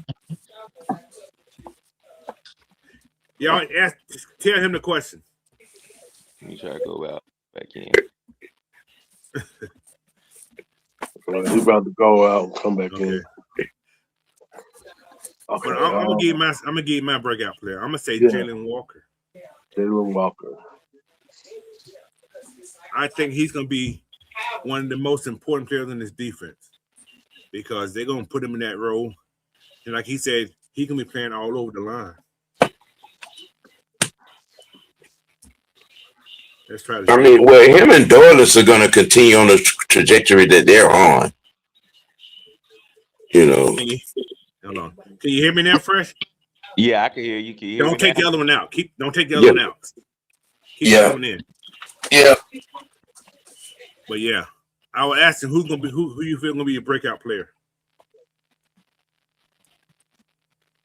He's going out anyway. I didn't go out. I didn't do nothing. Okay. He went out on his own. I hear you now. You hear me now? Yeah, I can still hear you. Okay. I want to say either Perkins or Kendall. Okay, you talking about new booty. Yeah. New booty. For the simple fact of, I was thinking last night, I think Jeff Ulbrich is trying to form a linebacker core of Patrick. Oh my Lord. Type play. He's trying to do some crazy stuff that can cover and can hit. Exactly, because if we remember, he played with Pat when he was with him, so he's seen him up close, seen his body structure, and all these dudes is kind of coming out. That is true. That's true. You like him? True. Yes. That's true. So, but yeah, this linebacker core is going to be the savior of this defense. That was our weak point last year. Yeah, and that means somebody's gonna get cut. That means somebody's gonna get cut. I'm Caillou. Now I'm gonna ask y'all this question. Y'all gonna probably laugh at this. See, Sam already laughed. Now, you know how bad what's called was last year, right? JD. Yeah. Could it just been bad coaching? Or is he really just that bad? Nah. He just that bad. Yeah. No. Now I'm okay. I know he was bad. We all seen he was bad. But what if he come out here this year and he's a totally different player? What if that linebacker that came out of Notre Dame? Because he looked good at Notre Dame. It was college, but he did look good at Notre Dame. I'm going to admit that. And he did, but Coach, go ahead, you might be hoping against hope. It's just a point. I'm not saying he good. I ain't gonna say he won't be good, but just on a whim. I feel like to be honest, I think we would have seen it. We would have seen glimpses of him being good last year. He had an interception almost. he was in there enough to make an impact and be like, okay, we got something with him. We can build with him. Right. He ain't got no strength. Hey, I'm talking about you could put a pair of bifocals on him, and he couldn't see a play coming. But I just he flows to the wrong hole each time. You know, he has to show me that he can he can play working at Buns already. You know how most linebackers can sift through a play and that motherfucker he gets stuck in the drain every time. Okay.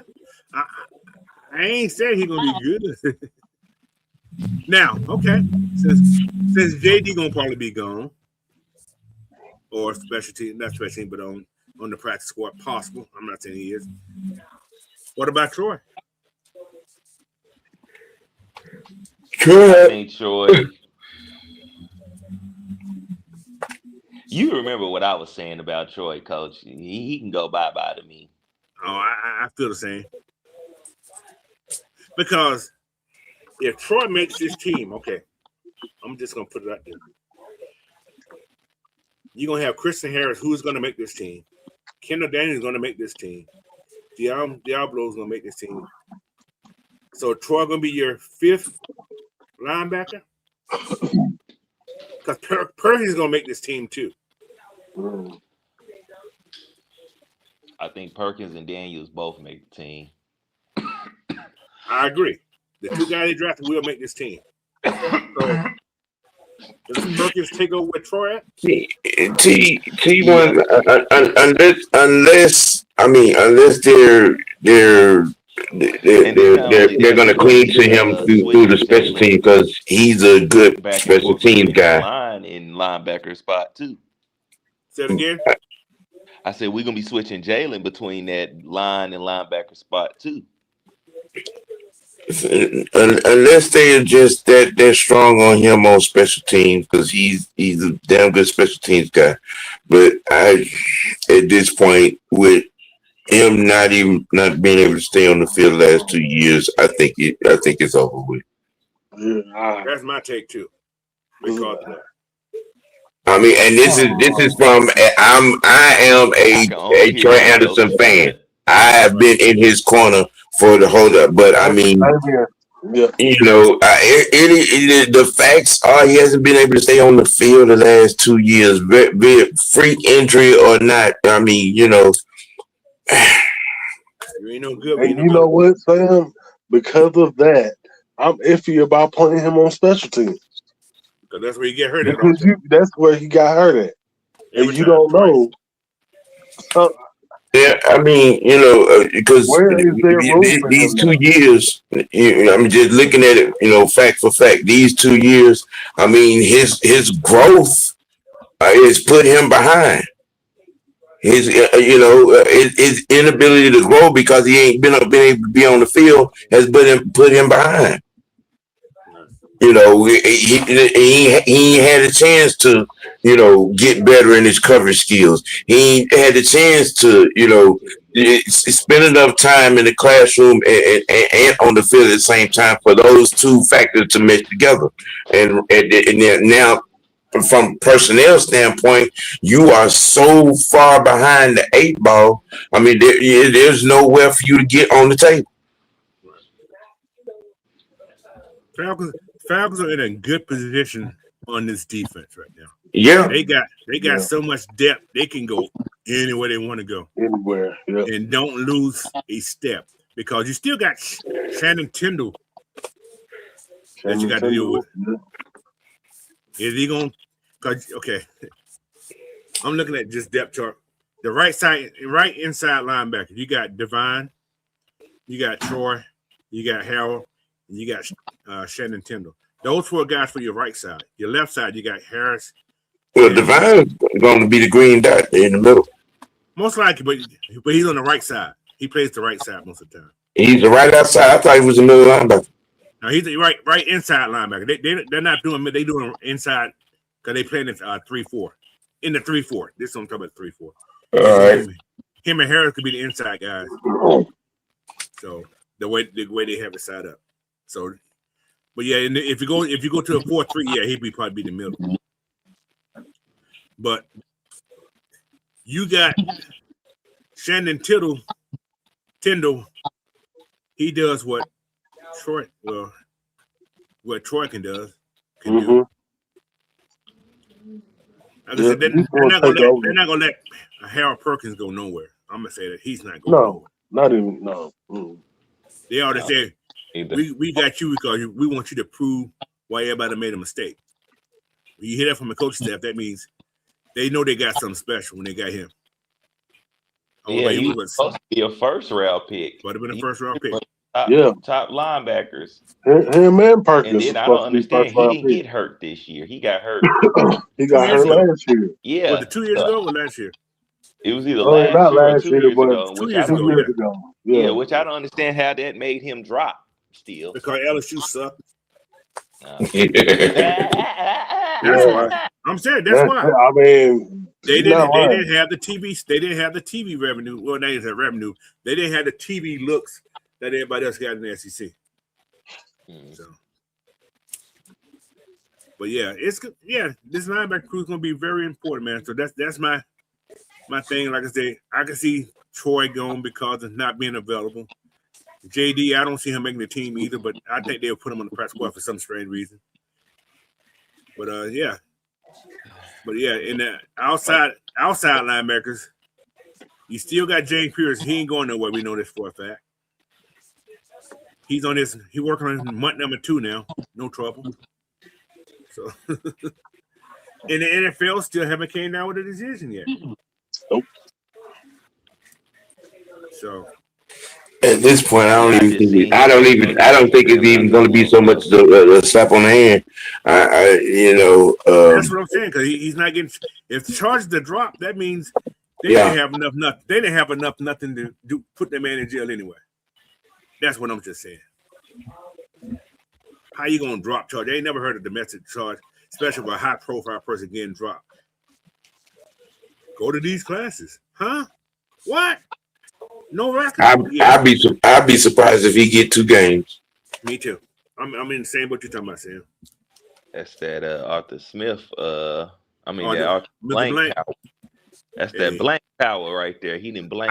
What is that? I give you all that wood to build your house. Look, when the charges came down, and then when his bond came out, and it was 20,000. Like Arthur done made that call. Yeah, 20,000 on them 6 charges. Arthur done made that call. Then the police charge got dropped. What? They don't drop nothing.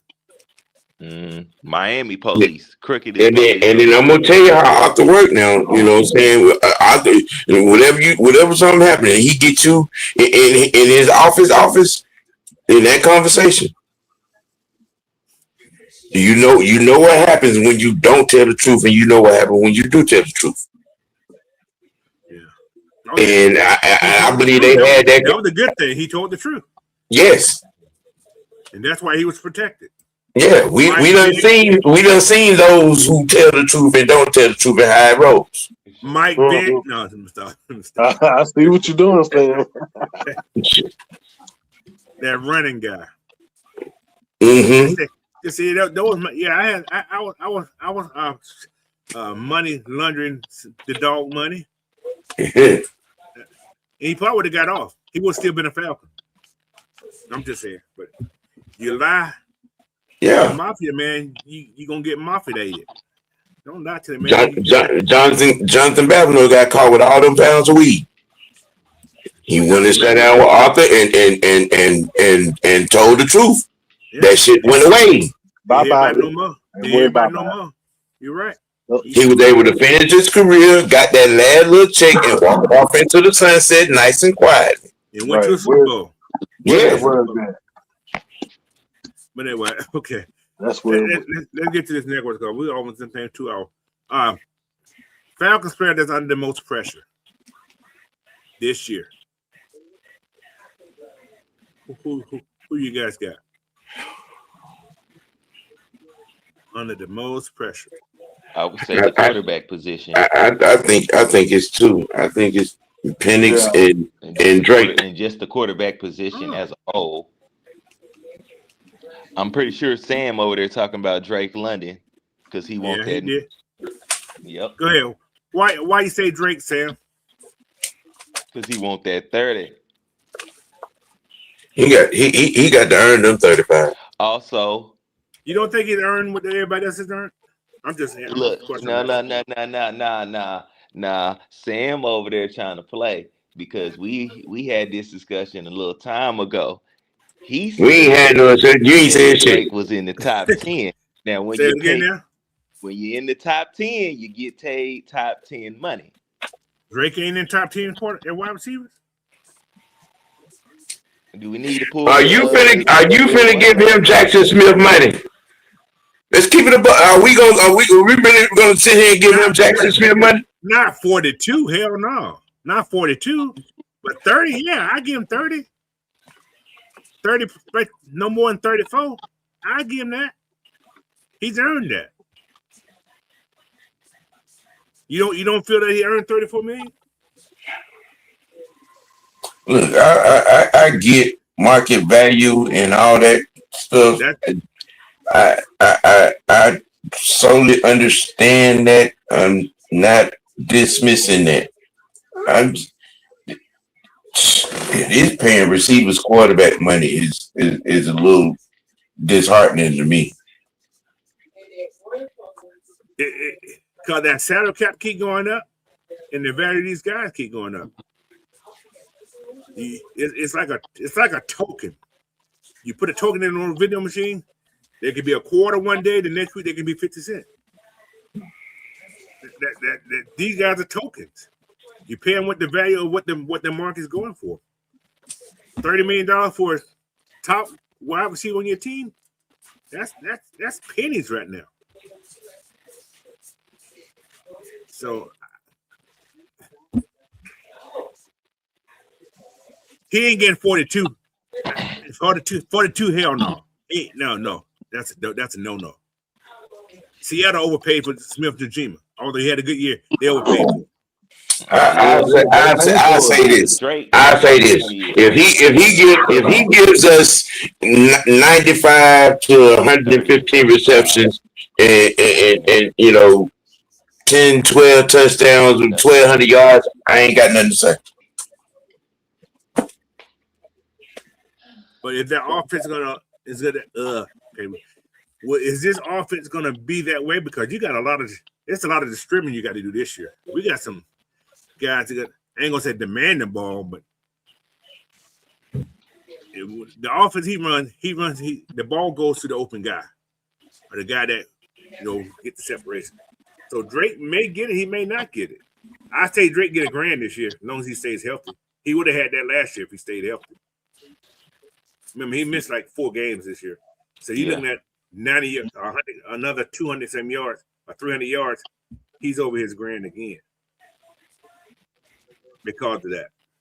So but man, I say 34, no more than 34. If you're gonna give anybody 34 million, I think he deserves that because you're not paying your quarterback right now. Nothing. Penix still got 2 more years on quarterback money that he gets from the team. And don't know what's going to happen with Tua. Don't know. He may be. I don't know what they're going to do with him, but he's here this year. That's all that matters. And it's a great insurance policy to have. Either way you go. Whoever starts, you got an insurance policy. Wait in the wings. So, but yeah. But another person. Go ahead. If you make a deal with Tua, you're trading Michael Penix. That's true. I agree with that. There's no reason to pay any type of money. You're not paying any type of money and then keep on that right there. You're gonna have to have a reason. You're gonna have to have a reason to pay to him. Yep, so is he gonna see the field? Because if you're listening to what's going on, you know what I'm saying, with workouts, with training, with therapy and all, Penix is looking like he, gonna be involved in everything from this point on. You're gonna have to have a reason to pay Tua. Is Tua gonna have that? Is Tua gonna give you that? Have the chance to give you that reason to pay him? He has to. I'm just saying. Is he gonna have the opportunity to give you that reason? Because if Penix is ready week 1, he's just mentor holding the clipboard, and being ready just in case something happened during the season. Think about this also. Look at this. This is the NFL, right? Quarterbacks get hurt a lot. All right. This is what I can see. If Penix is starting, Penix playing okay, boom, that's great. They're great. Say game 7 of the season. Big time quarterback goes down. Falcon has capital now. Think about this. Tua sitting on the bench. How much you want to give me Penix for? Tua can get you a first or second round pick still. See what I'm saying? And He's then an you still insurance. got He's an insurance policy. you got You got Trevor Siemian sitting in the background, as well as you got Jack Stroud. Yep. So you have something that can come in to back up Penix. I ain't saying that's not gonna work out, but I can see the building because what Ian's doing now. He's building a foundation for in case somebody needs something. I can get more capital. I ain't gonna say that's why he brought Penix and not Penix, whatever, but then Tua in for competition. If he beats out Penix, I'm not mad. But Penix, they're gonna keep Penix until his contract's over. If he ain't good after that contract, it is what it is. But now you had that foundation. But if you sign Tua, yeah, they're gonna probably trade Penix. This year is going to tell us what we need to know about Penix, because this is a quarterback friendly. This is a quarterback friendly scheme, you know, and if he struggles in this West Coast version of offense, I mean, you know, all bets are off. It is what it is, you know.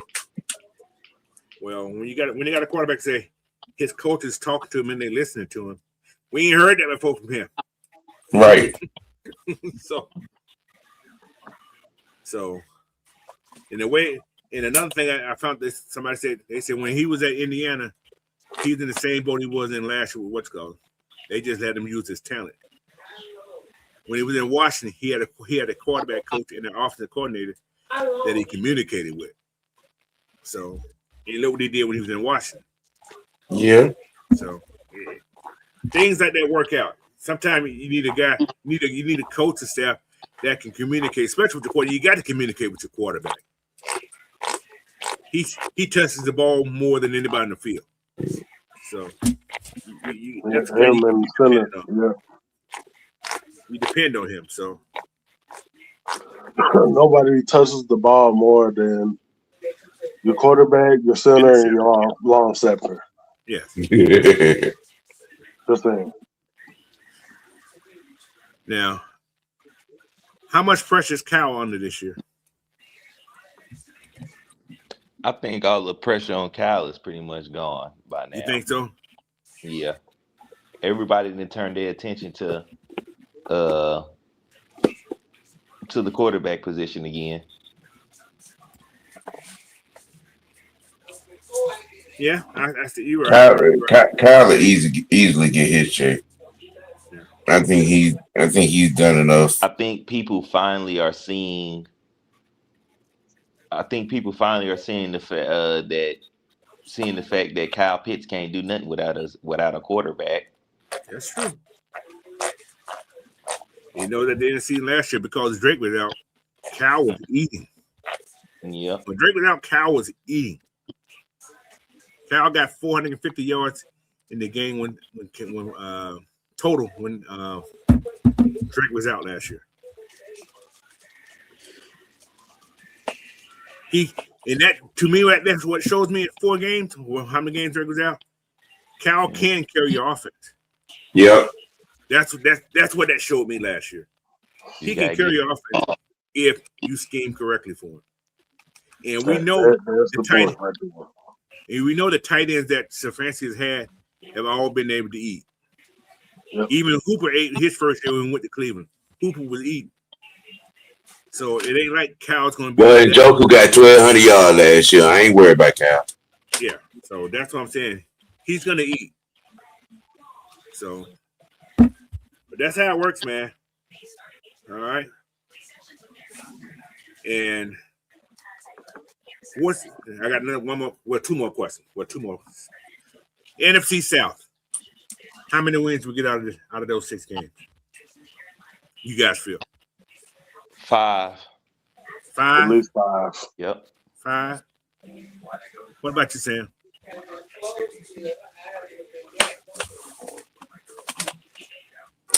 I think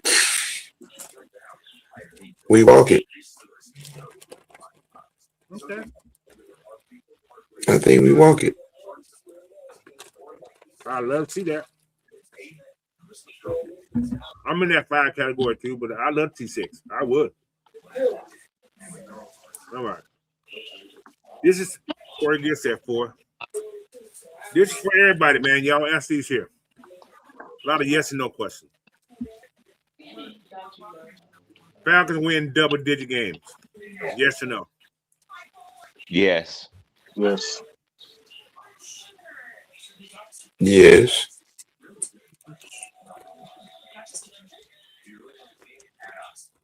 What about you, chat? What you guys feel? Yes or no? Win double-digit game. He's snitching on y'all too. What do you say?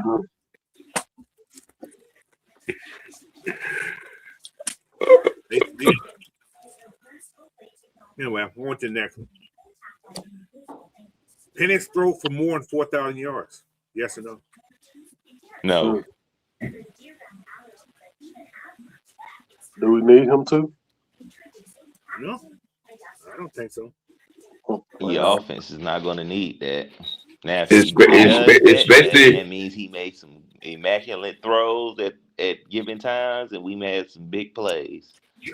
But No. If he's throwing for 4,000 yards and our run game is giving you 2,000, we're in the NFC Championship game. Now, Period. I'm going to say he's going to get damn close. I'll tell you why. Mr. Yak and Zach. That boy going to have close to 1,000 yards just because his damn. He's going to have 50 catches with 1,000 yards. Watch. Because his Yak yard is going to take him over the top. Watch. I can see that. Watch. I can see 50 catches this kid. He gonna get probably 20 yards every time he catches the ball. I can see that. I don't know why, but I can see that. So Penix throw for 4,000. I'm gonna say 3,500. 3,500. That's my take. He gets 4,000 yards, man. I'll take it. 4,000 yards and makes the playoff. He's in the MVP conversation. yeah, Or most improved player, for sure. I think most improved player. maybe comeback player because he did get Maybe hurt. comeback player of the year too, yeah. Either or. I think either or. All right. Falcons top 10 defense, yes or no? Yes. Easy. Mm-hmm. Yes. I agree. Yeah. That was the easy one there. All right. Bijan Robinson in the offensive player of the year conversation. Or is he? Or no, I'm just saying offensive player of the year. I think he should have been in the offensive player of the year conversation this year. Yeah, I agree. He'd have probably won it this year. I think he should have won it this year, but you know what? That's another story here. They only But need. that's why we gotta win. We gotta win. Always use that. I think if we win the games that we lost on last season due to bad decision making from previous coaching regime, Bijan is easily in that conversation and probably the MVP conversation as well. I got one more. I got two more I questions. I will say this: if we win the games that we are supposed to win this year and going forward, we should get more recognition of what we should be able to do. All right. Another question. Falcons have more than four Pro Bowl players and 2 All-Pros. Yes.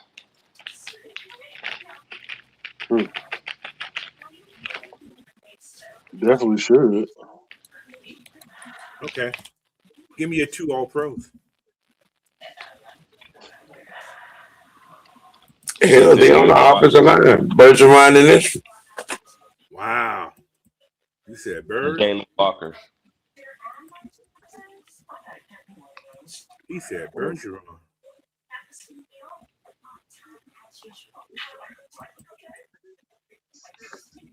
You said Bergeron make All Pro. So that means he's gonna make the Pro Bowl too, then, right? I mean, he's grown as such right there with Lindstrom. You know, I mean, you'd be hard pressed to find a better guard.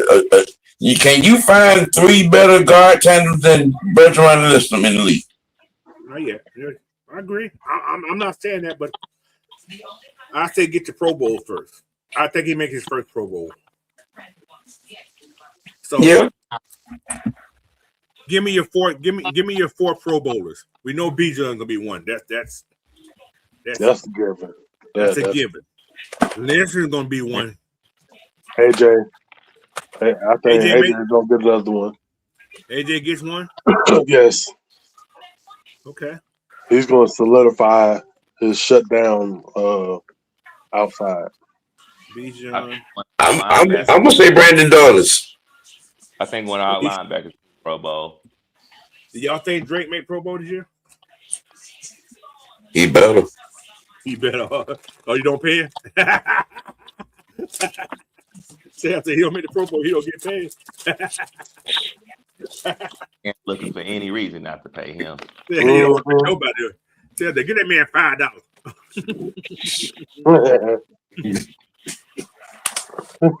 No soup for you. I see what you're doing, man. No soup for you. So we got Lindstrom, Bijan. Who else? I say Brandon Dollars. Dollars. I got Xavier. X-Man. Oh my Lord. AJ. Oh my God. So Lindstrom, Bijan, Bergeron, Dollars, X-Man, and AJ. That's 6. I mean, you think about it. If he improves upon his stat line from that, if Brandon Dollars, let's say Brandon Dollars gives you 10 sacks. Oh my Lord. He better be in the because he had 8. He had 8 last year. I mean, that's got to be noteworthy. You know what I'm saying? 8, 9, 10 sacks. You know what I'm saying? That 10, 15, 20 tackles for losses. And then a high tackle rate, which means we're definitely stopping the run. On top of that, I'm just saying.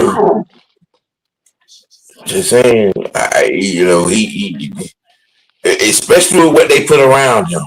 With the hands and Mason Smith and all them guys. Brandon Dollars and he won a lot of his one-on-ones on last year. He won most of them. 85% rate. Mm-hmm. That's a lot. So, anyway, man. The final question of the day. Are the Falcons finally in their playoff draft? I think so. I think so. All things are pointing towards yes, because if I believe they can go double-digit wins, they gotta win. They gotta in their playoff drought. Yeah, double digits better in the playoff draft. Yeah. Right. Oh, I did have one more question. Shit. Last question for everybody. This is I didn't see that. I had it on the page. Does Kevin Stefanski win Coach of the Year one more time? If we make the another playoffs, first time Coach of the Year. I mean, third another time. first year. First year. Another first year. We get 4,000 yards out of the quarterback position and 2,000 plus out of the backfield. He better be the Coach of the Year. Yes, He better be in the discussion. you know what I'm saying, and I'm just yeah. Well, we know the fix is in. The fix, the shank is in. Shit. All right. Anyway, that's all I got for today. That's it, man. Just some questions I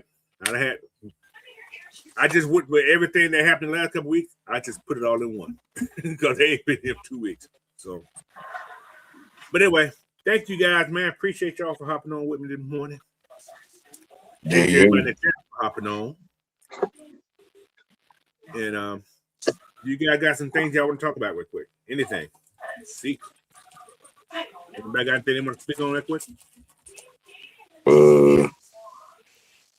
Y'all pull up at 4 o'clock and be riding with them Braves this afternoon.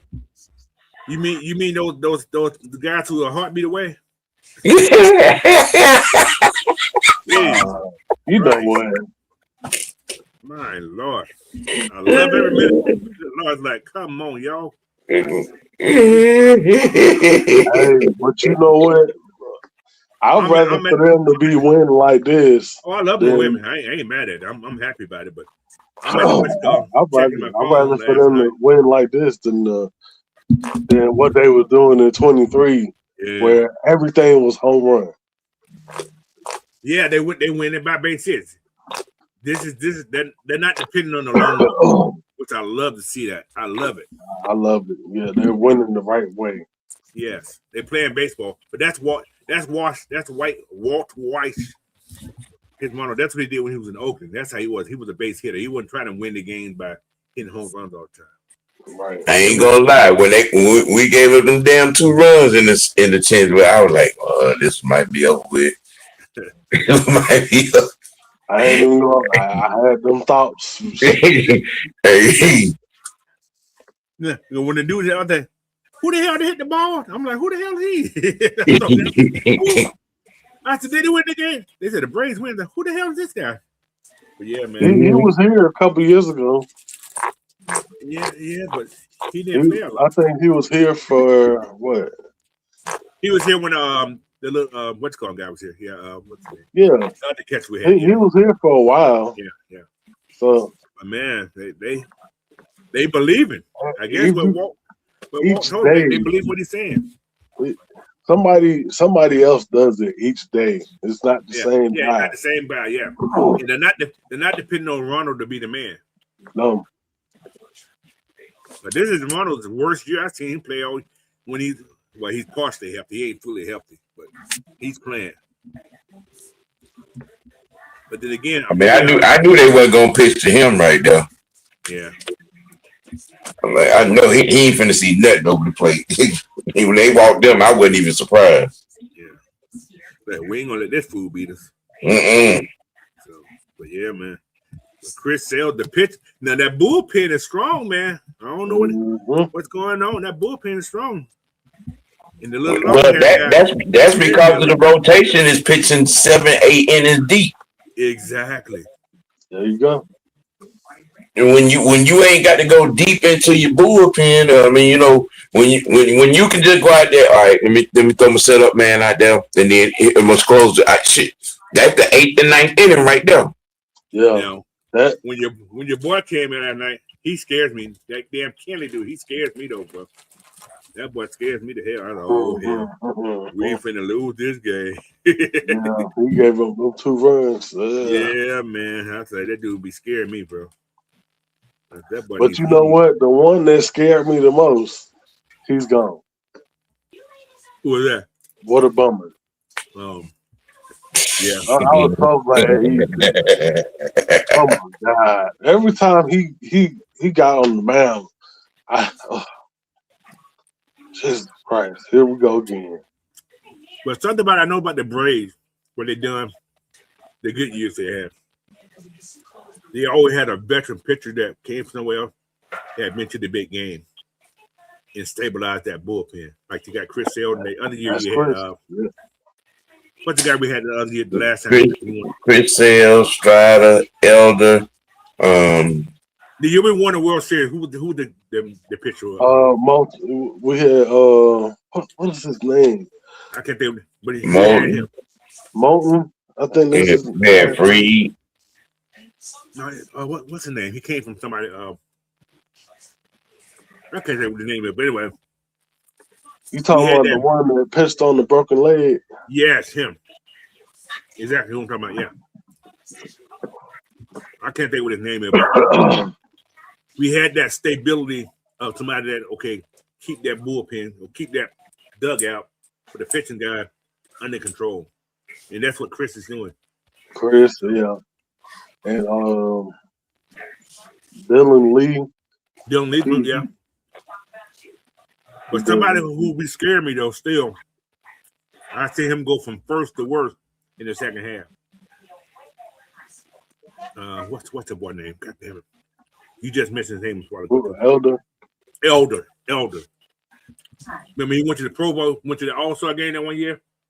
After the All-Star game, he became Losey-Doozy. So, Will Smith. That's his name. Thank you, Mr. BJ. Will Smith. God damn. So, but yeah, man. That's not my break. Make sure you guys follow OG today. What, 4 o'clock is y'all time? So 7 o'clock my time. Yeah. I think that the first pitch is at 4 o'clock. Okay. 4:10, first pitch. But yeah, man. Check that out. Fresh. Yes, sir. What you got going on today, bro? Nothing. You said nothing. I'm not gonna be at my setup this weekend, so Okay, gotcha. I'll have to wait till Monday to drop everything. It's Labor Day, man. You don't do nothing on Labor Day. I mean, Well, it's the Labor Day, no, Memorial Day. I said Labor Day. Memorial Day. Yep. I got a whole 2 months to go. But yeah, man. So, but yeah. All right, Big Ant, what you got? Well, of course, I'll be with Sam or Mr. White later on during the Braves game. Other than that, Nathan, I'll be chilling. Oh, yeah, I got to see. Shout out to the Dream. Shout out to the Braves. Making the weekend start real good. Yeah.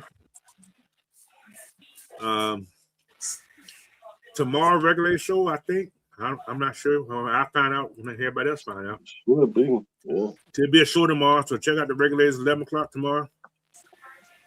By the way, happy Memorial Day to everybody, man. Yes, happy Memorial Day. Say that. Memorial Day, Coach. Once again, man, y'all, you know what I'm saying, find Biscuit page, or if you link to him on Facebook, whatever, show him some love. He just lost his grandmother. You know what I'm saying? So he kind of going through it. Show the little young man some love and let him know, you know what I'm saying, he ain't by himself. All right. So, with that being said, man, again, thank everybody. If you're new on the channel, hit the subscribe button, like the video, share the video out, man. And come and see me. I'm back now. Work stuff is done. I'm a free man again. So I'll be back next Friday to talk about something. Don't know what, but it'll be about something. Right. So, but until then, man, y'all have a great rest of y'all weekend. Enjoy that extra day off. All right, so peace, y'all. Peace. Peace.